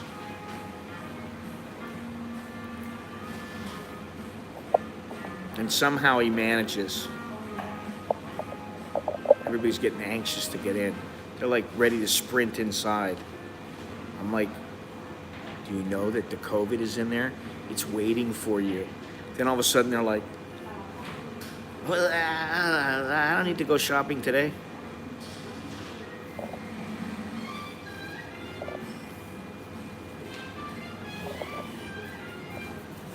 Jesus Christ.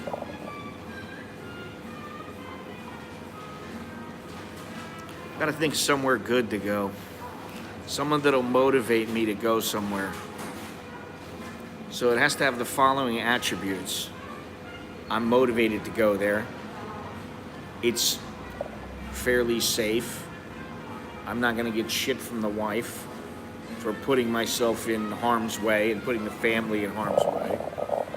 And it needs to be a little bit fun and entertaining for everybody here. And it should be not too far away, especially now. What, do you think I'm fucking Carl Pilkington? Fuck that. That had to be the funniest fucking episode, watching him go to get Carl Pilkington going to get a prostate exam. Oh my God. That was fucking hilarious. If you want to watch something funny, watch the first 2 episodes, first 2 seasons of An Idiot Abroad. The third one, but the first 2 were fucking hilarious. What the fuck? This guy's spraying shit. Check it out. He's got the green thing on his back. It's probably just alcohol. I walked in yesterday, my wife started spraying me with alcohol.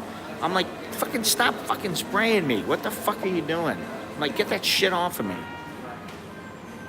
If you're gonna spray me with alcohol, at least put some fucking wine in it.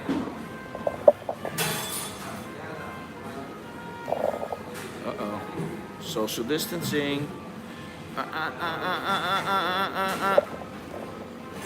What the fuck, man? Hey, genius. You fucking genius over there.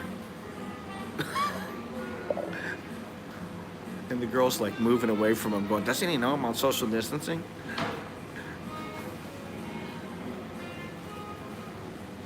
Uh-oh, now the manager sees it and he's like, what should I do? Fucking guy's oblivious, man. Oh yeah, they heard me.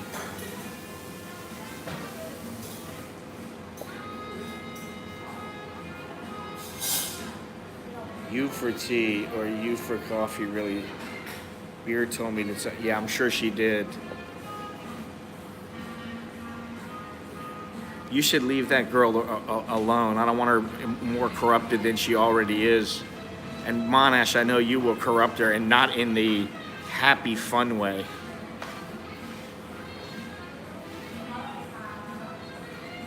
This fucking douchebag. I really, part of me wants to go over there. Maybe.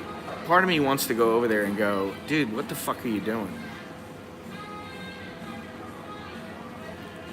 Like, excuse me, why don't you move your fucking ass out of this chair?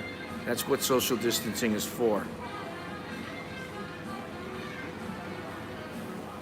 Yeah, you just want to teach her English. Now you sound like me. Can you come over to my apartment? I'll teach you English. Oh, don't worry, I'll keep the door open. Everybody wants me to go to the Rap God, but Longhorns has already said he would disown me if I went to Rap God, so I can't do it.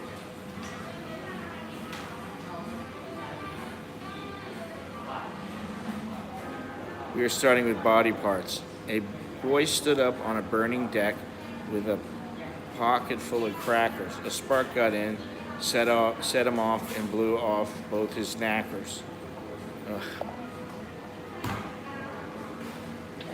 I mean, what the fuck is the point of social distancing if you don't social distance? You fucking dipshit.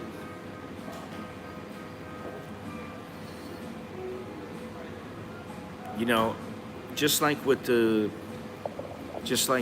crazy chick who came in.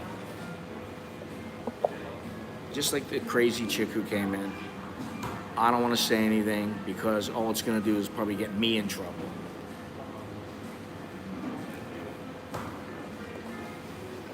He's right there in the middle, on the right. He's not supposed to be sitting there. There's a big fucking thing there that says, don't sit down there.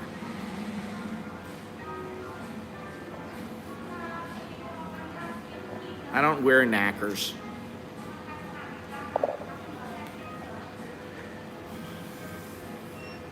Knackers and knickers, I don't wear them.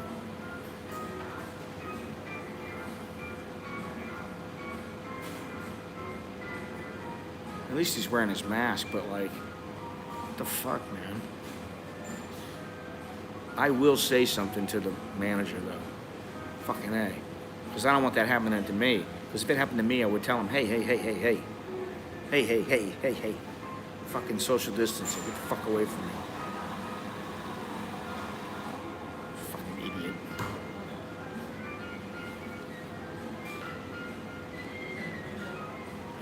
I don't know. Are they? I don't know. Never heard it. I heard of knickers.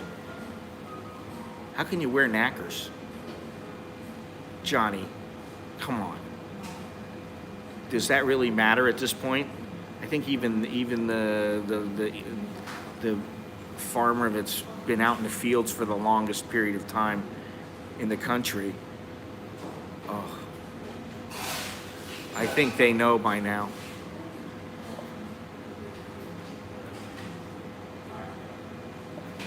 I think he's gonna say something. What the fuck, man? He's drinking something from fucking another coffee shop.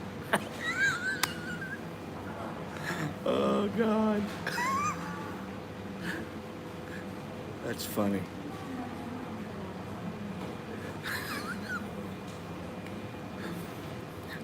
I want to give a big shout out to Mr. Bilal. Thank you very much. You're the man. Chogdi and all that good stuff. I'm like, the guy comes in with an iced tea, a Thai iced tea from some other coffee shop,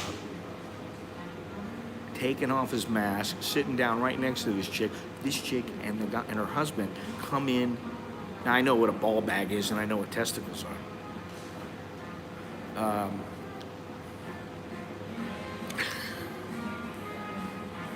He just strolls right in. I don't think that has anything to do with education. He's fucking oblivious. He's on his fucking phone, douchebag. Fucking douchebag. I want to tell him, dude, wake up, please. Wake the fuck up. I'm gonna go say something. Hang on.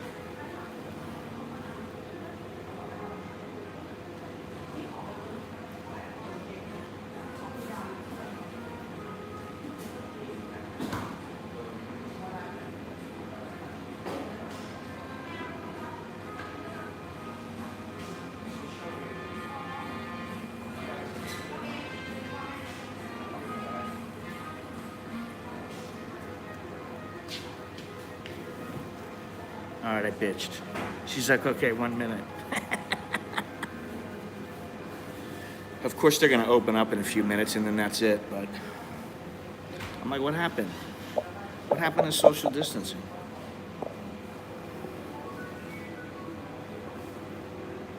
It really bugs me because everybody else has to do it. And, you know, Jonna was telling me, he's always telling me about how he gets pissed off when he sees, he goes, it's always the Europeans in my neighborhood.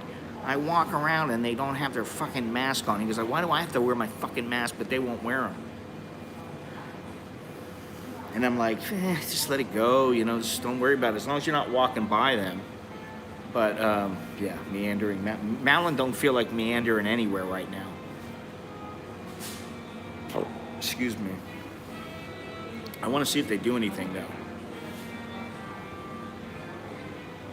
Because the thing is if they'll let it go here, they'll let it go anytime. There's 4 fucking chairs over here.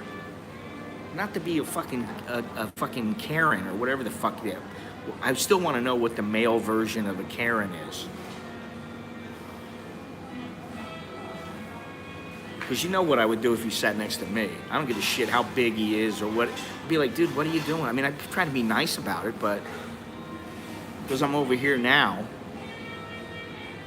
it's easy for me to, you know, speak on the sidelines.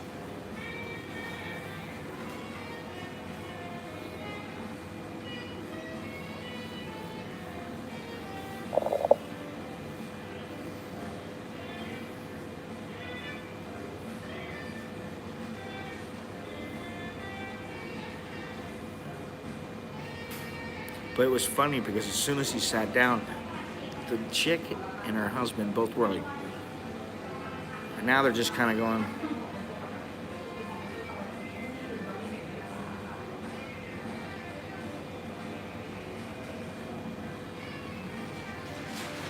no, he hasn't spent any money there. But, you know, this is Starbucks. That doesn't matter. And, you know, once in a great while, I will not do anything. I won't buy anything, or I'll just come and sit down for like 10 minutes. But almost always, I'll come back after I go shopping or something and sit down and buy something. Or I at least get a water. They're fucking busy is what it is. They got too many people. They got the Grab guys. They got to fucking put together all these orders.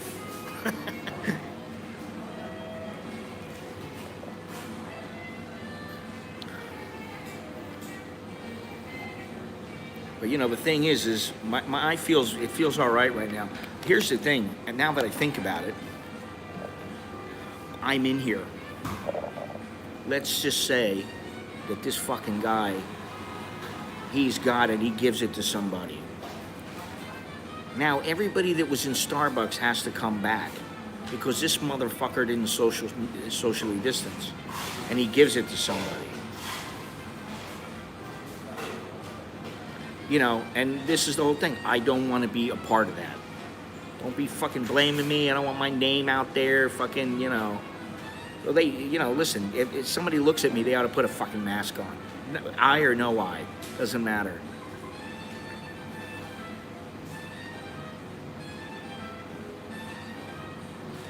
You know, I mean, honestly, I'm saying this now for a fact, and you know, it is fucked up. But you know, if I'm gonna talk to somebody like him, I'll be like the manager of this place. I'll be like, excuse me, but you know, what about social distancing? Hey, you know, do you not know? And he probably would just go, oh, I'm sorry. You know, that's probably what would happen. But the more they don't do anything, and the more I see it happen, then the more I am like, what the fuck? Everybody in Australia is gonna fucking, Scott Mallon, he's the one who gave everybody the fucking COVID in Starbucks. No, it wasn't me, it was that fucking fat motherfucker sitting in the middle.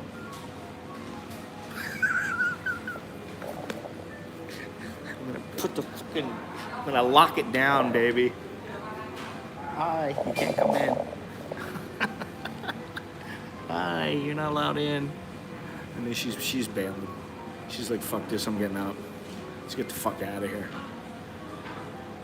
Sorry, Mr. Me no good. Catorid. What? Catorid? What the fuck is that? Catorid. Oh. kill the tourist. She's smart. She's washing her hand. Okay. Quatode, that's what it means. Quatode is what you're trying to say.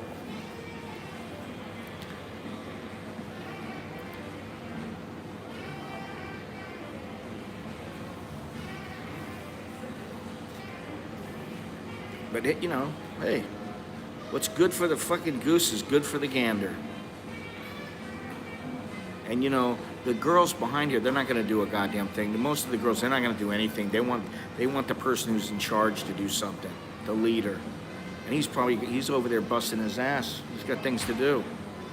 And they know this place is going to open in a few minutes, so they probably, you know, they don't want that confrontation. Quite frankly, neither do I. I just don't want the police coming to my door going, you know, Starbucks, you were there today. The whole place is tested positive. The fuck?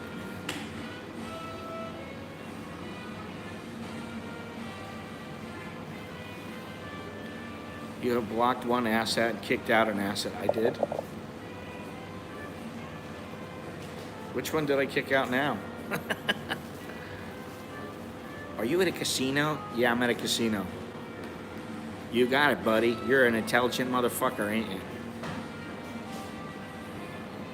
Does it look like I'm at a casino, you fucking asshat? Word of the day, asshat. Oh, he was gone for a while ago, but this is the dickhead who asked about, oh, here comes another one.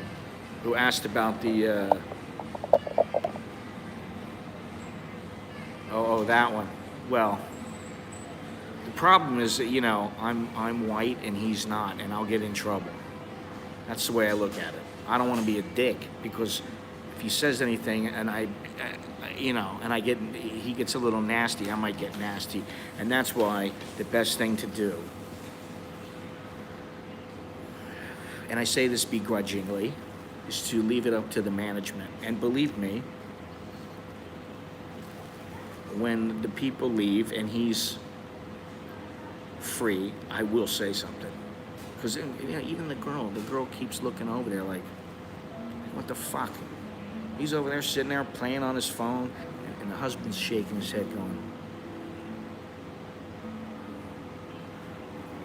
playing on his phone, playing fucking video games. Fucking dumb shit.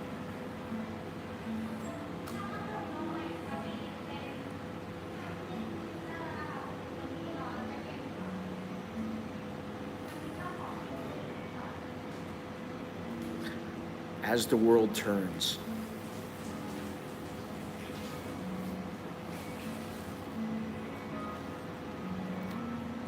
All right, so this guy's leaving. That's the guy on the end. He's like, I've had enough of this shit. You know.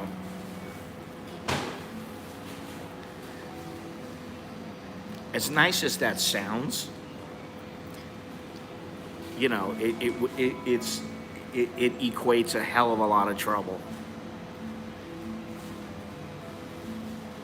And possibly financial repercussion.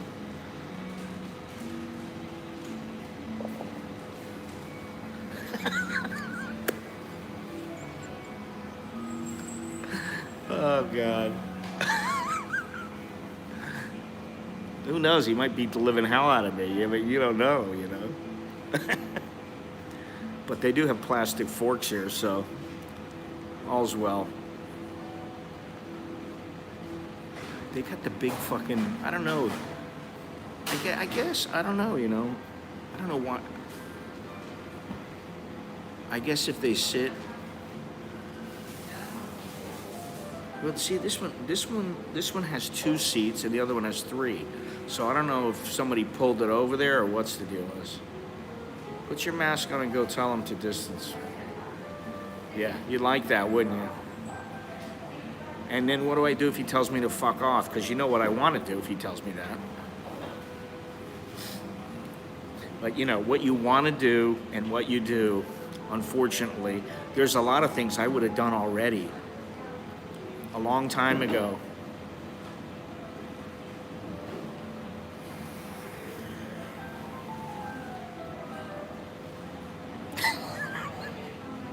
Oh, God. You know what I remember the most about that whole Therme incident was that, the guy was a decent sized guy. I mean, he wasn't a little guy, But what I remember is that we were both sitting down at the police station down by Rajdamnern Stadium. There's a tourist police down there. For some reason, we got taken there, and my wife had to come down. And it was, 3, 4 in the morning. And my wife comes down.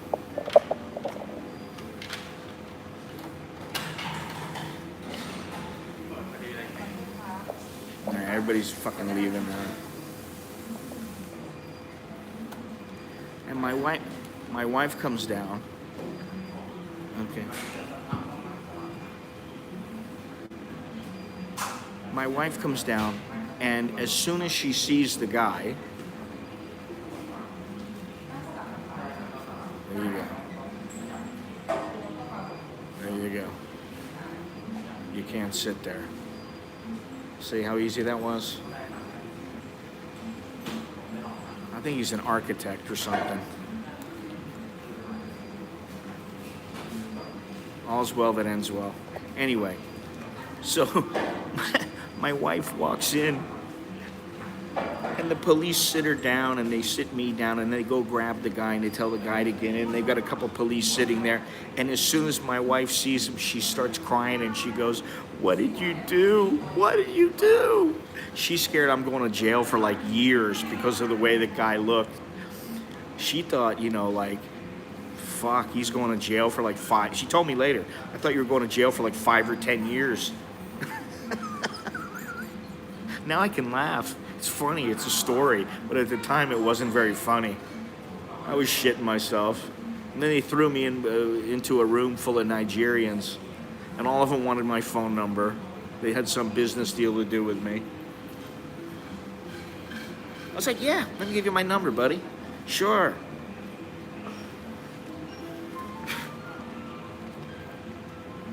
All right, so now you look, they're open, and look.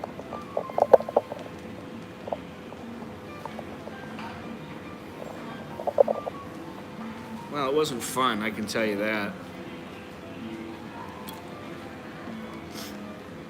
Got some guy who's like 6'9", 300 pounds in there. I'm like going, fuck, what am I gonna do to this guy?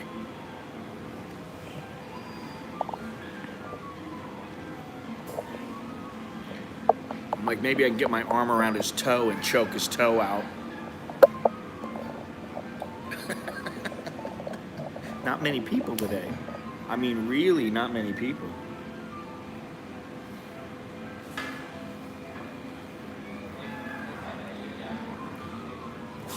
Believe me, that was the first thing I thought. I was like, I was in my head, I'm thinking, at least I'm gonna go down fucking fighting. And then next thing I know, they're like, hey man, what's going on? They didn't talk like that. Hello, my friend. And I was like, yeah, what's up, man? How you doing? Everything all right in here? Can I get you anything? A lady?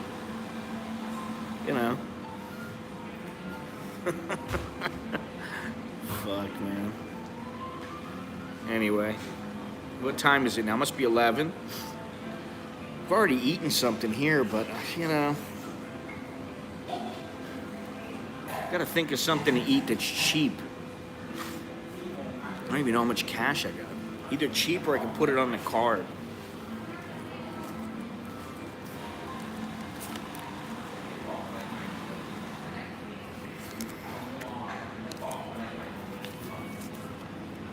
Big money. I think I got 100 baht in here, do I? No. I'm not gonna get shit with 60 baht. 70, 80, 90, 97 baht. Need 7 baht to get home. 90 baht. Can I get something for what can I get for 90 baht?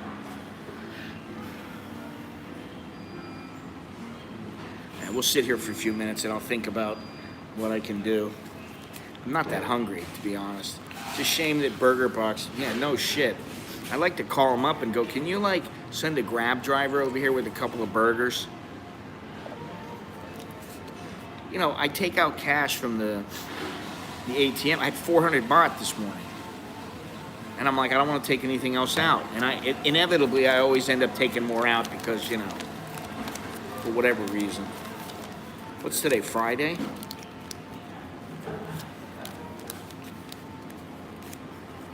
I might as well just make this like a fucking morning radio show. You know, short time.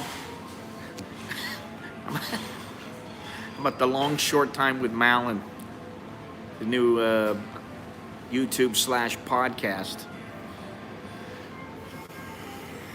Get your long short time.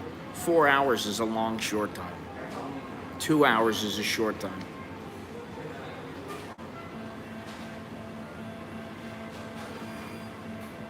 Fucking funny.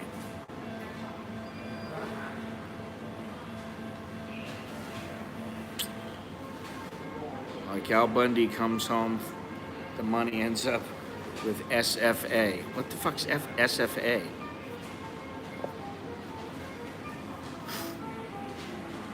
Fuck, all these acronyms, I can't keep them straight nowadays.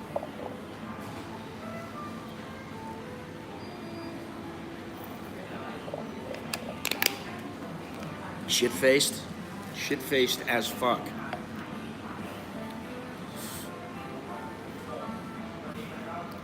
That show was genius, man. I think about how funny that show was back in the day.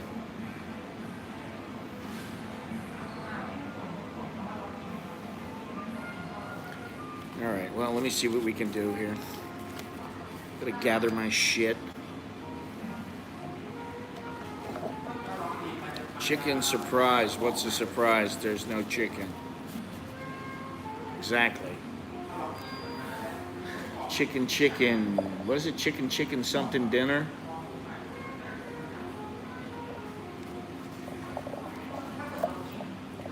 Tell you what I do have to do. I have to find fuck that. Condensed milk. Fucking condensed milk. I never want to hear of... That's a good idea, though, that place. Winner, chicken dinner. Thank you. Thank you for refreshing my memory. When God made me, He asked me, you can have one of two things. A fantastic memory or a long dick. Which one do you want?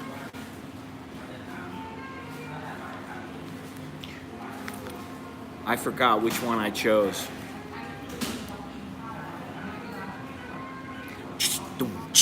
That's a Jono joke. I stole it, I admit it.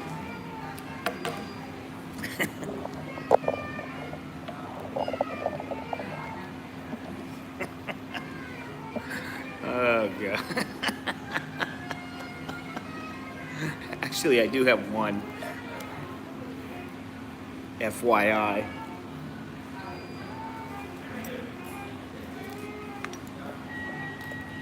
Tell you what. I know, but we were laughing so hard yesterday.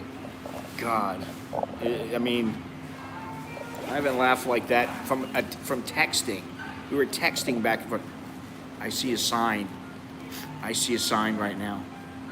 A little truck drove by and it says Momo Paradise. And Momo Restaurant is upstairs. So that's a sign to go to the Momo Paradise.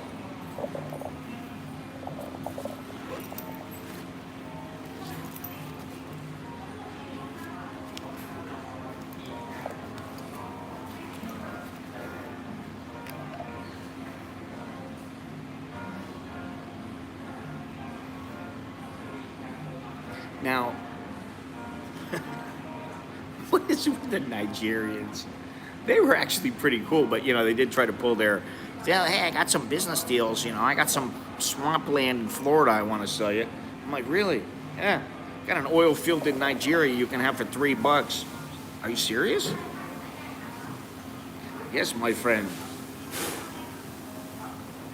And I'll sell you my sister for $1.99. I was like, man, I can't beat that deal, man.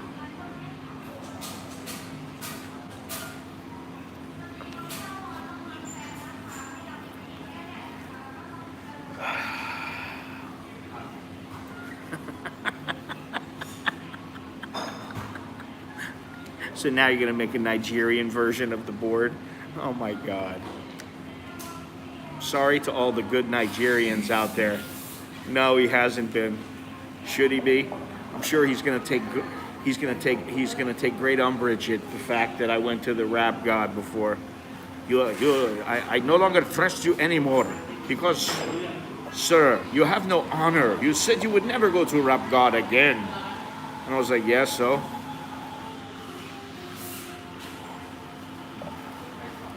Fucking we go where it's convenient. Now, I gotta go do one little errand first, and I'll take you gentlemen along with me. And I use that word very, very loosely, except for a scant few of you. Let me see if I can get this thing set up. And I mean very few. I'm getting the cream of the crime. As always. Boy, fucking A, man. All right, let's see here. Mild-mannered. Uh-huh. Because of the COVID situation.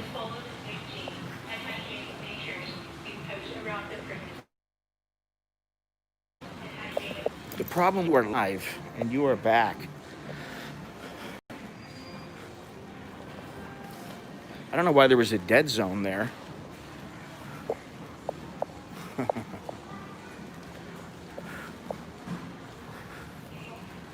You know, I forgot to go to the pharmacy after the stream yesterday. So I went home, and my wife goes, "Ugh, your eye is terrible." And I went, "Oh shit, I forgot to go to the pharmacy. You better go now." I said, "Okay."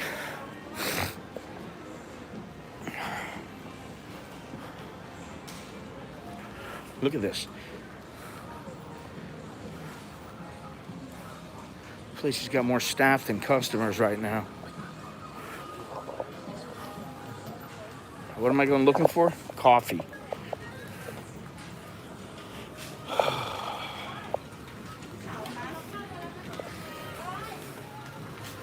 Do they have my kind of coffee?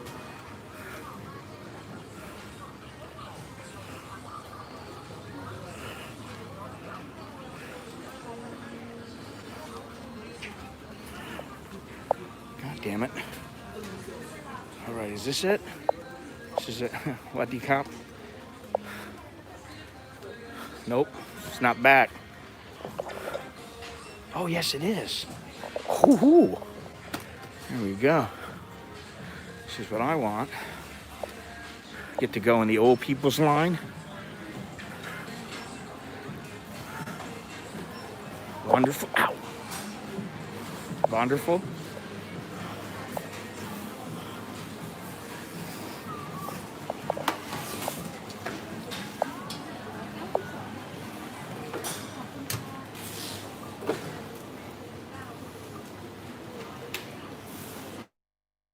Kak. Pat nih.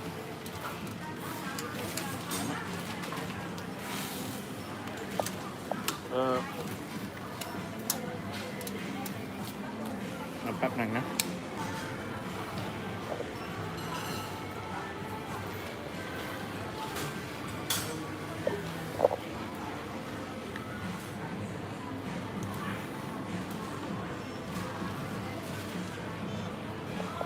We still live? Anybody out there? Top.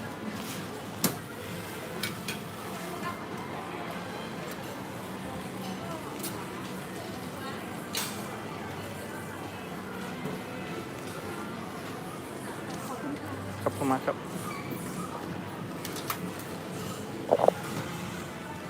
All right.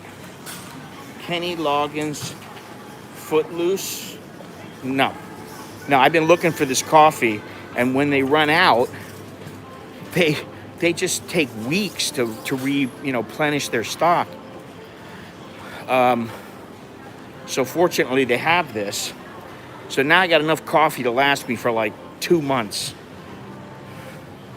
Just in case, I really got a lockdown in my room upstairs,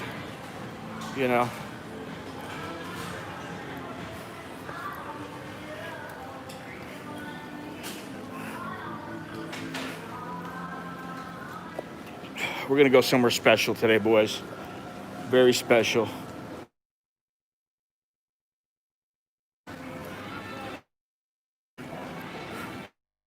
Can of coffee. I didn't. People are like, he stole that coffee. No, I got a receipt. It's all right. I'm not like that. You've been convicted for theft of coffee. I was an addict, Your Honor. I couldn't help myself.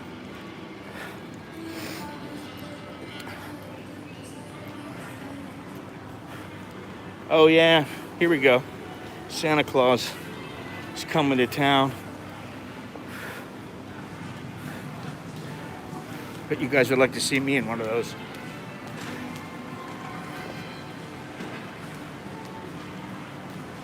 Benny, yes, that would be true. How come they don't have the same goddamn bagels they had before?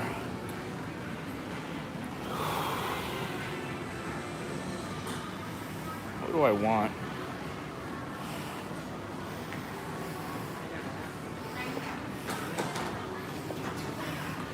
Sweaty cup. Call. Call อะไรอะ Steak Sam. Steak sandwich. Onion. No. Yeah, you know what? Give me the breaded soft roll, please. Cup. Cup. ทำไมไม่มีฮาลาเปโญเชดเดอร์ไม่ค่อยมีเหรอแป๊บนึงsteak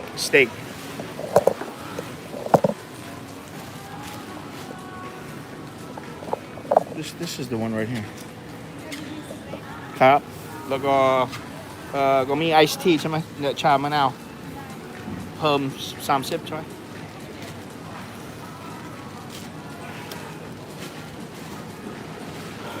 I gotta put this coffee away before somebody thinks they really think, what's he doing? I just want to get it out of the way before I forget it.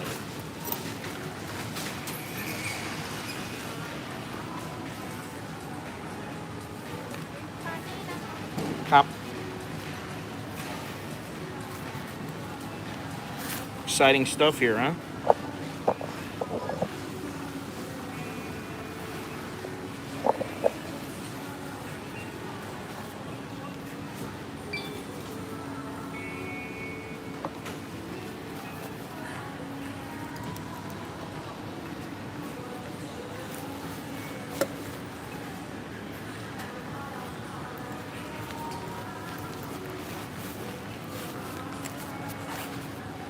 Here we go.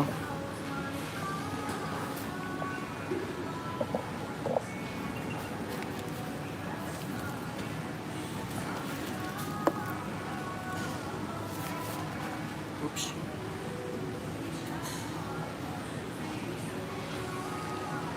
Thank you. Top. Gold. 26K? No, 2,500.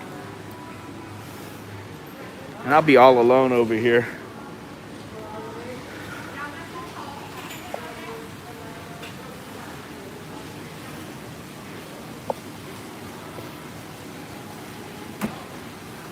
Fuck, I'm starting to look like Santa.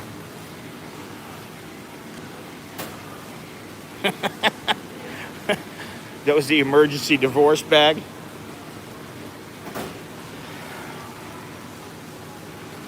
I'm in an oasis.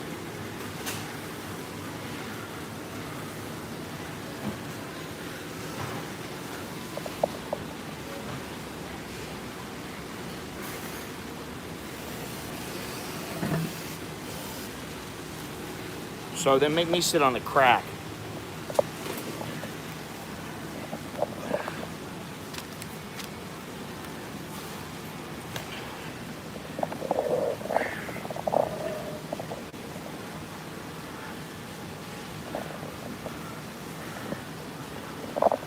I have to carefully place each cheek around that crack so it's comfortable.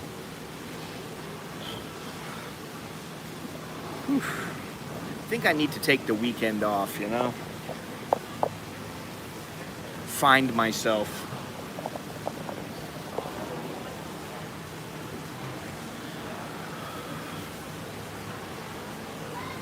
I'll let you look over here. You can see the pretty birds and elephants.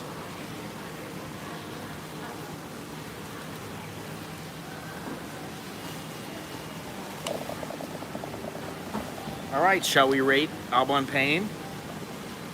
We're gonna rate their sandwich today.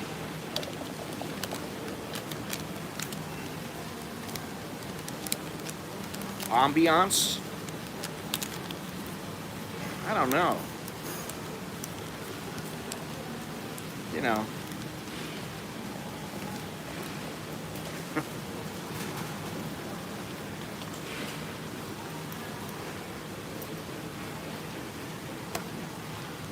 What do we got here? Let's see. Ambiance, taste, value, service, presentation, selection, the aftermath. The selection is kind of pissy right now. And the reason is because of the COVID. Yeah, COVID. He's not getting their deliveries, I guess.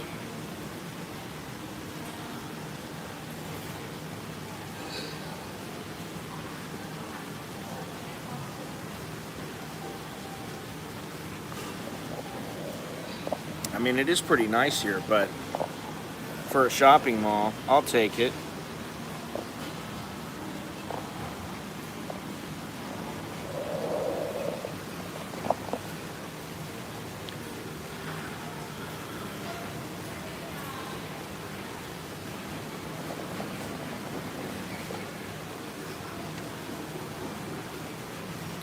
Okay, in today's food review, we'll be serving up a steak sandwich at Albon Payne, however you say it, Albon Payne.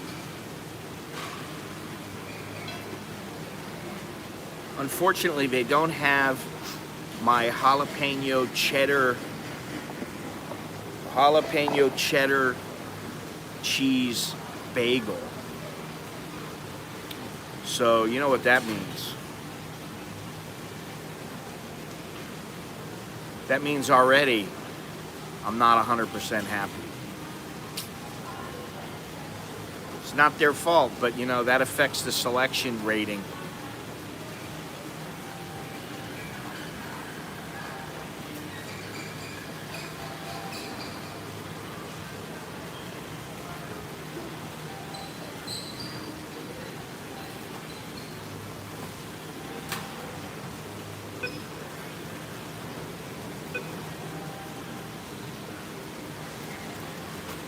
You know, COVID. You don't understand COVID?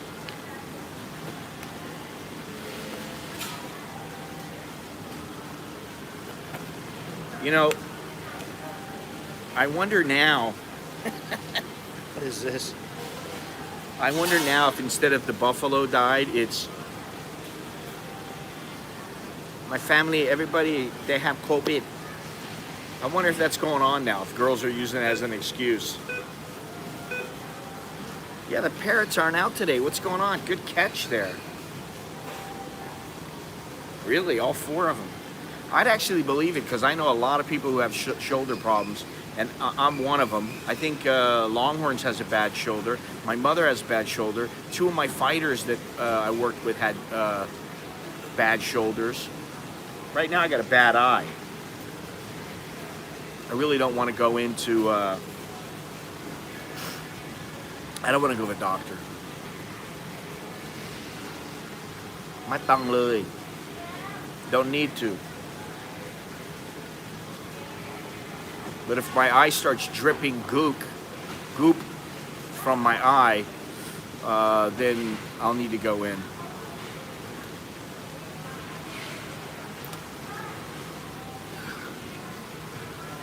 You know what's bad for me is the fucking arthritis. Listen, when I went to the pharmacy yesterday, this chick who, very nice pharmacy chick, you know, she gave me the eye medicine or whatever, and I said, hey, I need some Nurofen, which is just like Motrin. And she goes, you want this? And instead of giving me the usual, which is like 6 tablets, and I take 2, and you know, that's fine. She gave me this other one that has 10 like gel caps. And she goes, this one, you take 1 only. I go, what, really? I go, no, I need 2. She's like, no, 1. And I took 1 last night, and I was like, no pain, no arthritis in the hands.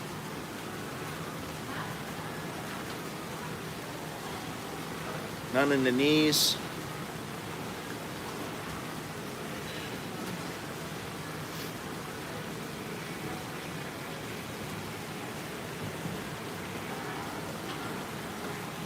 I think she's killing the bull. Nurofen.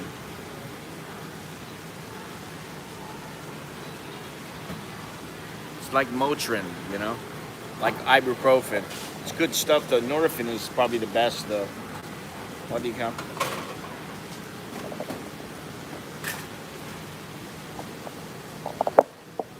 I think it's Nurofen, not Nurofen. Good stuff, but I got the gel caps, you know, and yeah, they worked. I was surprised.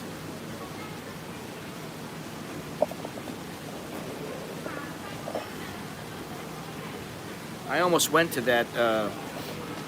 The pharmacy is next to the Cafe Amazon that they just brought in. Cup one. Looks good.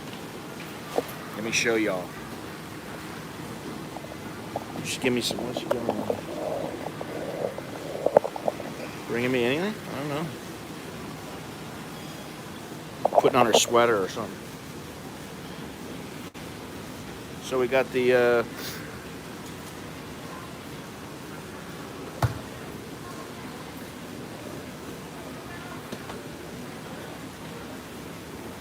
no, this doesn't have codeine in it. Nurofen doesn't have codeine in it. Nurofen, it doesn't have any, believe me, if it had codeine in it, I would know. They sell it in every pharmacy, and the stuff that they have, the Dicodin and Codalgin and all the other stuff that they have with codeine in it, it's only sold at a couple of pharmacies. You know, it's not all that easy to find. This stuff it's just like Motrin. But, you know, as much as I'd like to like, you know, pop a couple of codeines, they're not good for you long term. But this stuff looks good, eh? I got the bigger bread today. Even got little flags in it.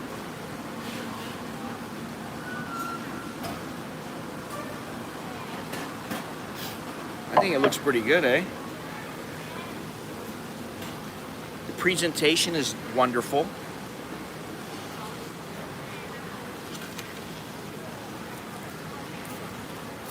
What else we got here? The value. Listen, I'm in Thailand, so yesterday I gave the Soul Grill a 7.5 on the value. I'm gonna say this is a 6.5.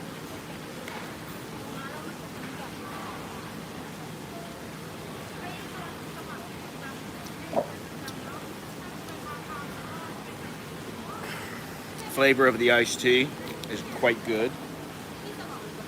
Value 6.5. Service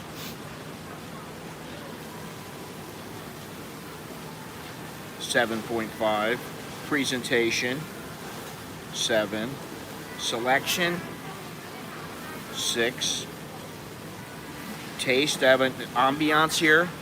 Is the ambiance better here than Soul Grill, or is Soul Grill better because it was empty? That's the question.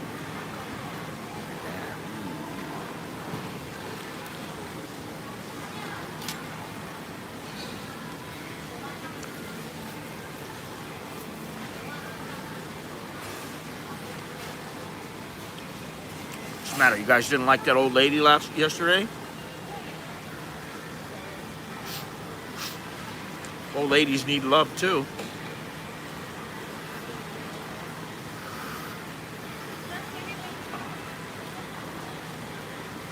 So, where was the ambiance better? That's what I think I need to know. This is interactive food review.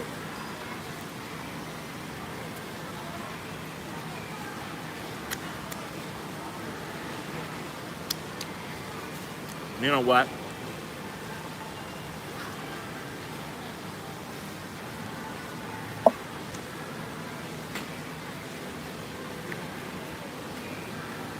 Oh, don't put those two words together.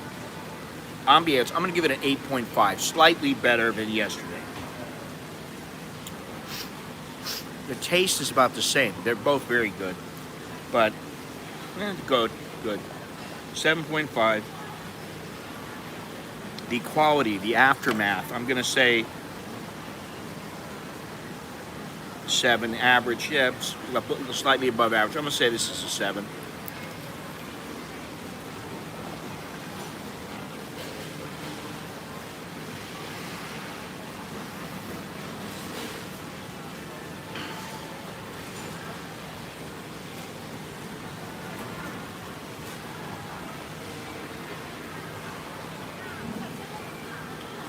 $34 and $16.50.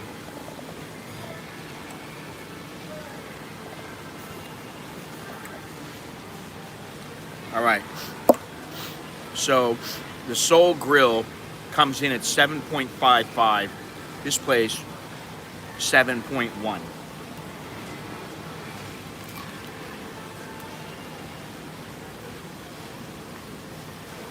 I think that's pretty accurate.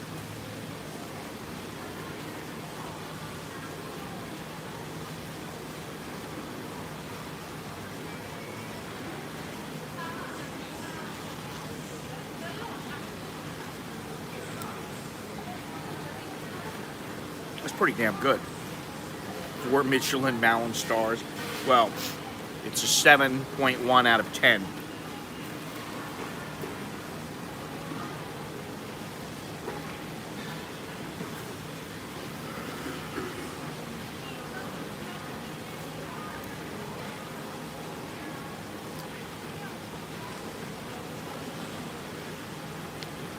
I gotta stop doing these food reviews. I have to start doing my own cooking show. That's what I gotta do.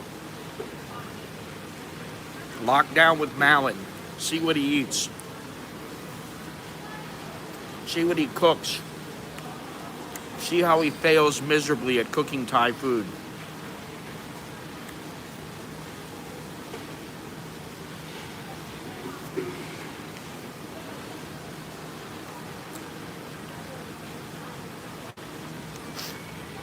What's the matter? You don't like the Rap God? Ooh, I'm already feeling something in the stomach, though. A little growling. I don't know if it's from this or Starbucks.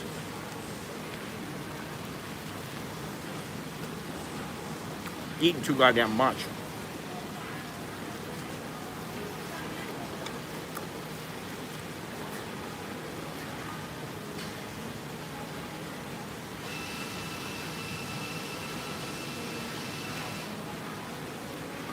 Now, I could easily blame it on you guys, but I won't because I'll take responsibility.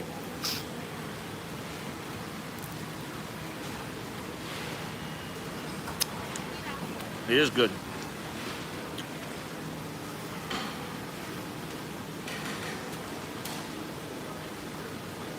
It's very good.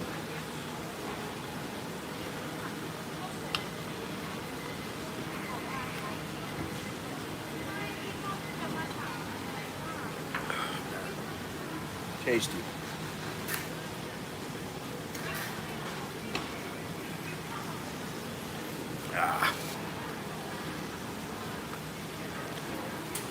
Has anybody went over and checked out the shirts, the definition of the schmecklehead and the chowderhead? Has anybody taken the effort to do that?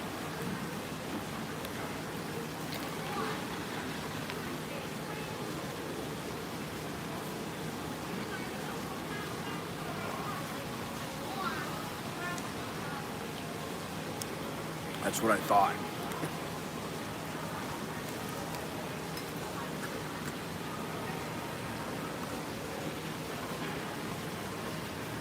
I know, Benny. I might have to revise the rating.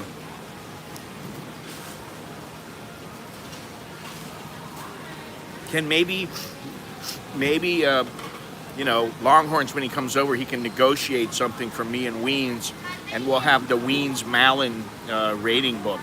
You know, I don't know. I'm joking.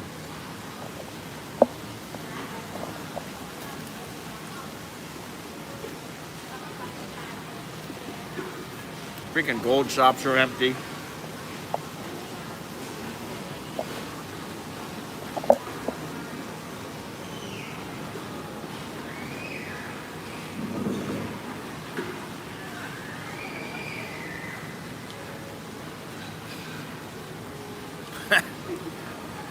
Patia Bob, thank you very much. Choke D. I hope you're feeling better, actually.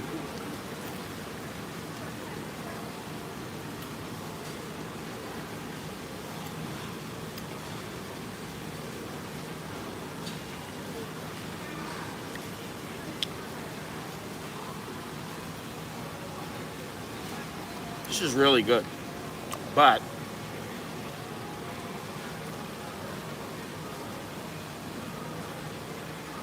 it's good, but I know it's not really good for you. It's okay. It's a bit fattening. You COVID na.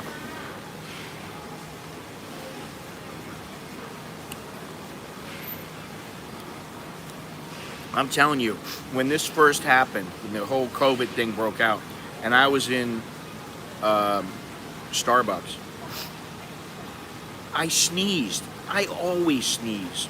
I mean, you guys have probably heard me sneeze sometimes. Most of the time, I don't sneeze any less than 5 times, and it's usually 7 or 8 times in a row. Rapid fire sneezes. I let go of like 7 sneezes.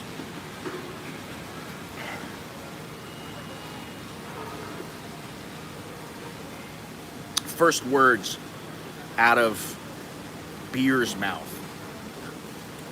Scott, COVID. I was like, what the fuck, man? You're so goddamn deathly afraid of this thing. And you know,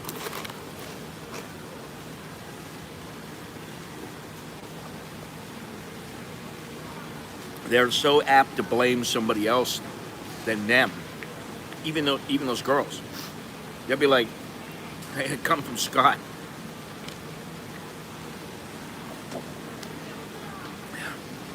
And then from then on, I'd be known as Mr. COVID.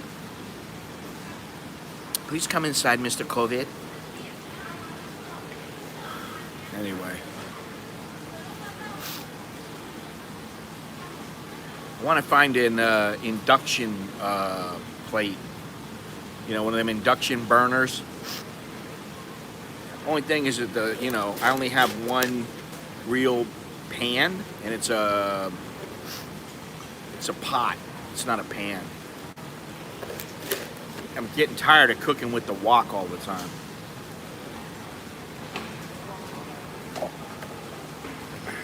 Yeah, I gotta order that thing on fucking Amazon.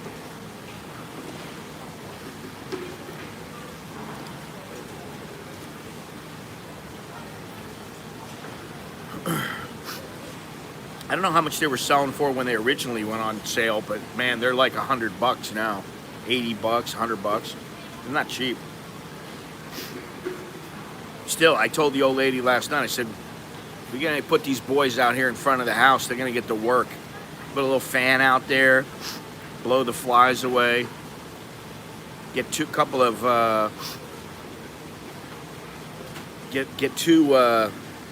George Foreman grills. Get some paninis out there. Get some burgers. Get some cheese. Get some bacon, and start selling them. You know, on the street. You just stand there, hang out with the dog. You know, got the mask on and a little. You know, we'll have to have a little bottle of COVID killer. George reckons they are good value. No one argues with him. Oh, George Foreman. Oh, I thought you were talking about George Costanza. When he talks about himself, when he talks, and he gets into a certain kind of mode, he'll go, George is getting very angry. George thinks they're a good value.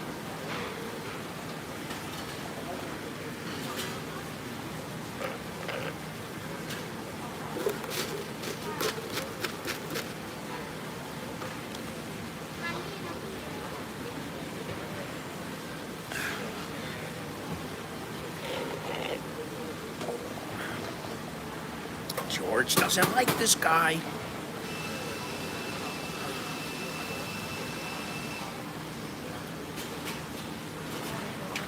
Anyway, I guarantee you he still is big and tough.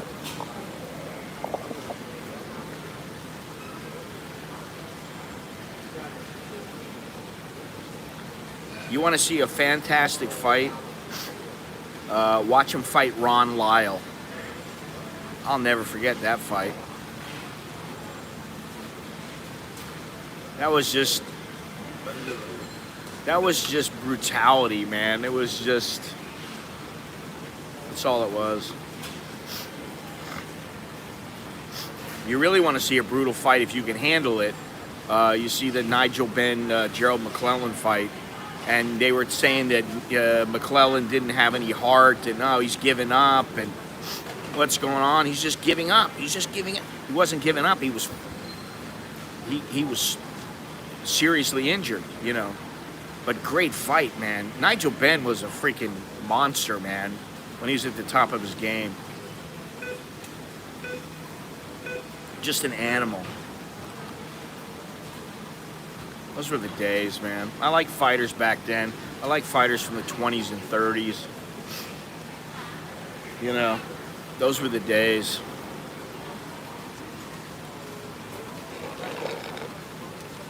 Guys like Harry Greb, Stanley Ketchel, Mickey Walker, Dempsey.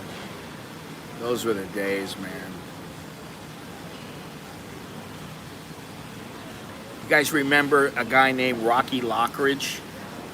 Anybody remember him? He was a lightweight champion back in I think it was in the 80s. And he was one of the, what the hell was the name of the Lou Duva? You know, he had Holyfield, he had all these great fighters, Pernell Whitaker. What the hell was the name of his gym? It was all yellow. I can't remember the name of it. I think it was just Lou Duva, I'm blanking on it right now.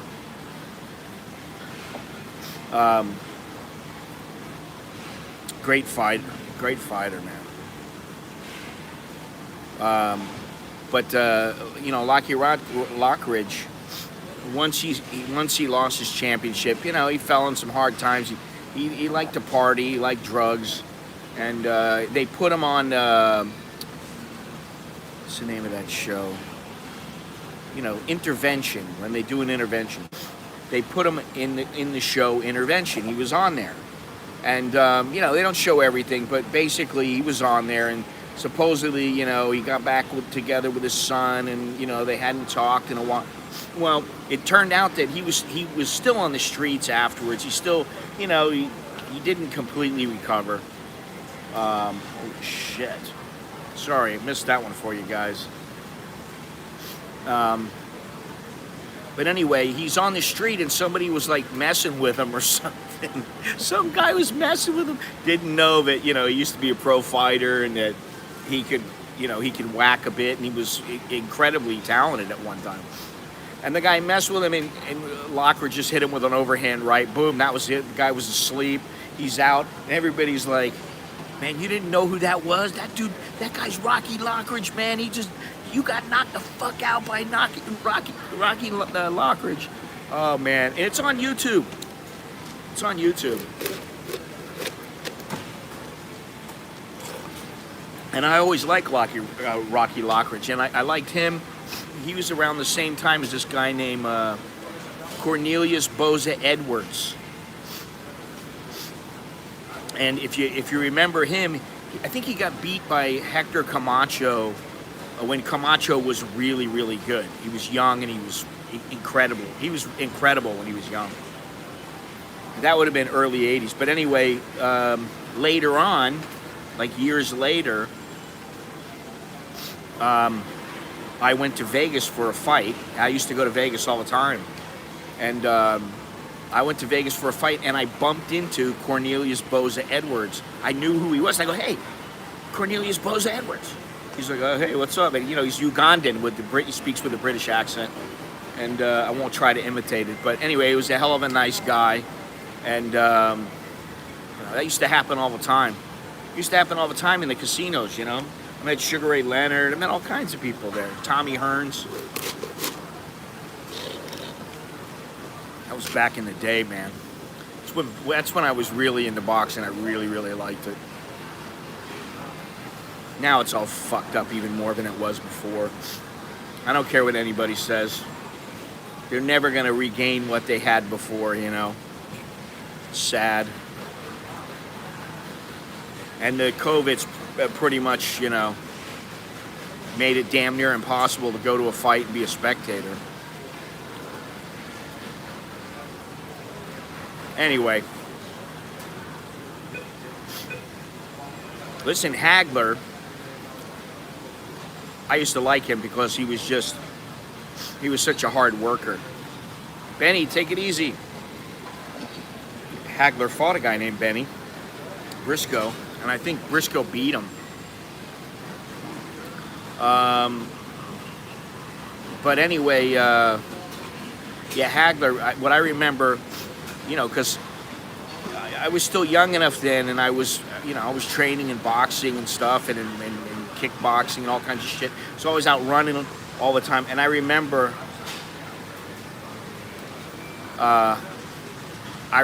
when I would run, I would think, Marvin Hagler runs like the last 3 miles backwards. I got to try to do that. And I was like, holy shit, man. I could never do it. I never did it. I think I ran a mile backwards, and I was like, fuck this. But he was an animal. He was a good fighter. Anyway, another trip down memory lane.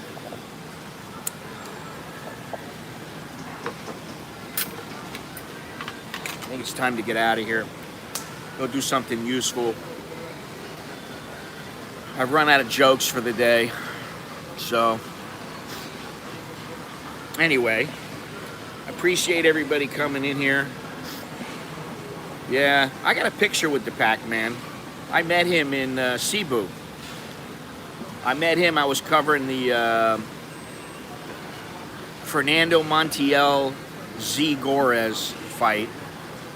Z. Gorez is another really good fighter, and he was the one who, I forget who it was he fought, and I think he got knocked out, where he lost or whatever. I don't really remember, but I think he got knocked out. But he got knocked out and he had to have brain surgery. But they fought, and I think it was either Montiel. I think Montiel won. But Fernando Montiel was I don't know if anybody who follows boxing might remember him. He knocked out this Japanese fighter in Japan. It was a really good fighter, and he was from what was the name of the place in Mexico? Him and his brothers would come to the fights. I'd hang out with them because, they went to a couple of fights and I was there, and he was fighting. I covered Fernando Montiel a couple times, and they were always out.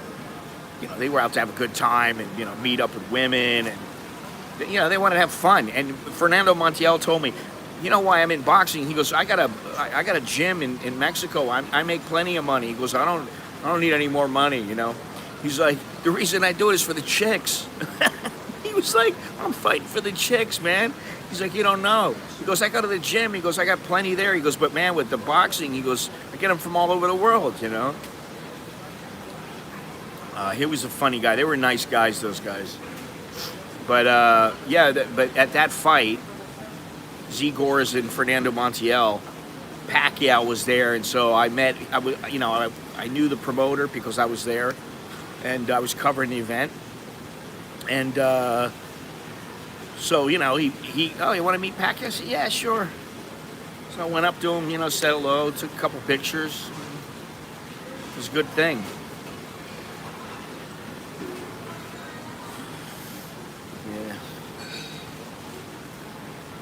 Lightweight division now is stacked. LOL, hello. LOL, hello. Hello, Ronald. If anybody ever comes across a guy named Bad Ron Alley in California, please let me know. I've been looking for that guy for 36 years. He was a good buddy of mine. Just lost track. I lived with him and his wife, hung out with the guy. I knew him for years, and now I can't find him. You can't, certain people you can't find on Facebook. You can't find, you can find his, they have all these things where you got to pay to get their address and all that kind of shit, and I never want to pay for it. Well, we called him Bad Ronald. And it was Alley, like Alley,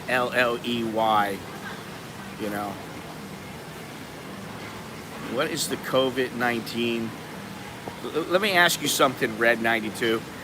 You're asking me what the COVID is like here. Keep up the good work. Love your shows. So if you're watching the shows, you ought to have an idea of how it is here. Seriously. It ain't good. It's getting worse. But, it could be a lot worse. It's getting worse from before, but it could be worse. You know what I mean? It's not as bad as in some places, and, it's a matter of degrees. Do you really want to go someplace? That's, for me, it is, at least. Do I really want to go somewhere? Do I need to go there?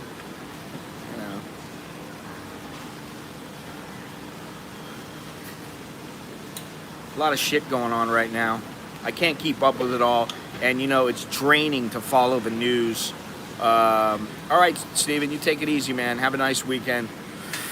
Stay out of trouble, if you know how. Don't be calling anybody up to speak with me, please. The biggest thing, here for me is just seeing all the shops closing down. People going out of business, So it gets a little bit overwhelming sometimes, I don't want to see all this shit. I don't want to see all this shit from the politicians in America. I don't want to see all this shit about the COVID in America. I don't want to see all this shit going on here in Thailand or anywhere else. After a while, I just go, I'm binge watching The Sopranos again. I watched the history of the swear words. I'm almost done with that. I'm reading books. I'm trying to keep my mind off of this shit. You can't let it, overwhelm you, Oh, I don't know, Ronald. I don't know what I'm eating. I'm not eating anything anymore because I already ate. You missed it, pal. You're late. Hit rewind.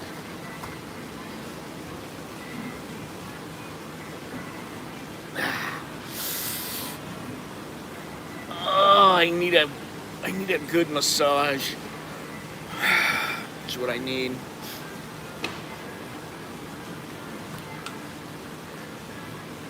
Anyway, I don't need a dessert. No dessert for me. Too many cookie.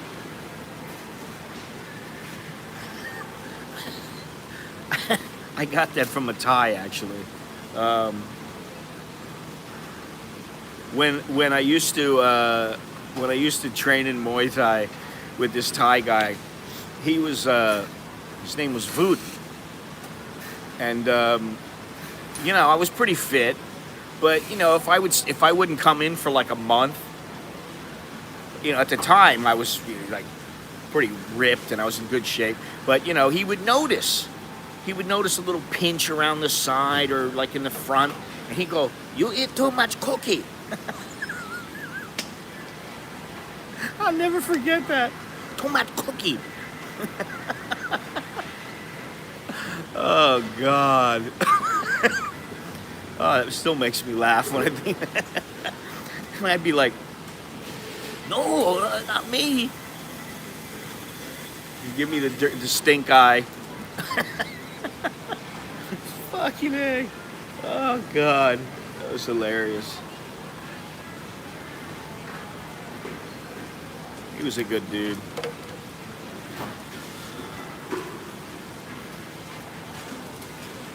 Didn't even see it. I didn't see it. I heard about it. I don't know, you know. Listen, I think they're doing anything to destroy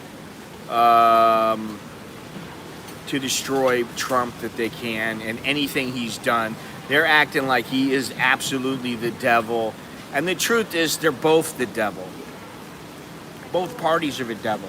They give a shit about their own party. They don't give a shit about their own people, as in Americans. Now, if this guy sits next to me, I'm going to say something. Thank you. Plenty of seats here. I don't know what it is about people drinking coffee. They want to sit next to you. Feel the need to talk to you or something. They're going to demonize him for years. And then, after a while, when he dies, people are going to go, "Oh, he wasn't that bad of a guy. You know, he did a lot of good things." All of a sudden, it's going to be like the media will jump on his side. What I'm wondering is, who's the media going to beat up now? They're going to keep beating up on Trump? Trump's going to be like, "Yeah, go ahead. I don't give a shit." He doesn't care now. Nobody else is going to care either. You know, they want to beat him up, let them beat him up. They've been exposed. The mainstream media, the media, has been exposed. I don't ever want to be, I would never even think about dreaming of working for some newspaper or something like that now, as in any other capacity than just a photographer. I wouldn't want to write anything. Magazines for travel, for sport, okay, that's a different story. But anytime you start talking politics, fuck that. I don't want to get involved in that shit. Who does? Who in their right mind wants to get involved in that? Somebody naive. Anyway.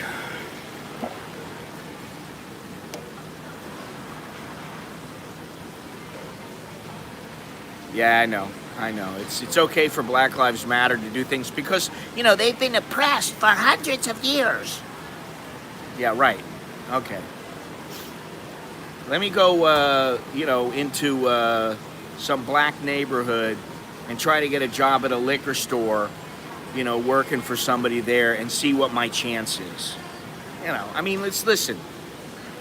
You know, just be honest with each other, you know? It's like, I don't have a problem if they want, you know, black own this, Korean own this, and I don't have a problem with it. What it is people, they get so freaking sensitive about shit, you know, and it's the white slave masters. What fucking slave master? I'm not a slave master. You know what I mean? So don't direct that shit at me. You know, it's too bad, you know? Anyway, thank you for joining me. Thank you for all the support. I appreciate it. And that goes for Patreon patrons, YouTube sponsors. Let me get all this right. Those who send through Apple, the Cash App. I'm telling you, you want a free $5. You want to send money to me for free. That's how you get a free $5. Is through the Cash App. it's a pretty good deal. I mean, you know, I'm glad I honestly am glad I have Apple Pay and the Cash App. Just even more so than say PayPal and all that other shit, because you know they're really good. You know, if you're gonna use that kind of shit. What else? I got the new T-shirts, the definition of schmecklehead, the definition of chowderhead, and cancel cuntiness. Just go down there. I hope that shirt's okay. I hope somebody will actually wear that shirt. Cancel cuntiness. Just go down there in the description to the shop, the merch, you know. Click on that link and you'll find them. They're new, so they'll either be all the way at the bottom or all the way at the top. All right, but they're there. Cancel cuntiness, schmecklehead, and chowderhead. New T-shirts. Just, you know, they're pretty cheap too. Anyway, it's like $4 or $6 to ship in the United States. So, anyway, it's time to go. I gotta go. Thank you, everybody, and I'll see you when I see you, whenever that may be. Whenever I get the urge to stream again from wherever. I do feel the need to go somewhere though, but I want to make it a worthwhile expedition for myself, so hopefully I can come up with something. Anyway, thank you very much, and I'll talk to you guys later, all right? Till next time, I'm Scott. Yes, too much cookie. I'm Scott. I'm an American in Bangkok. Chok di leo jerken mai. That's good luck, and until next time, I'll see you later. All right? Ciao. Arrivederci. Adios.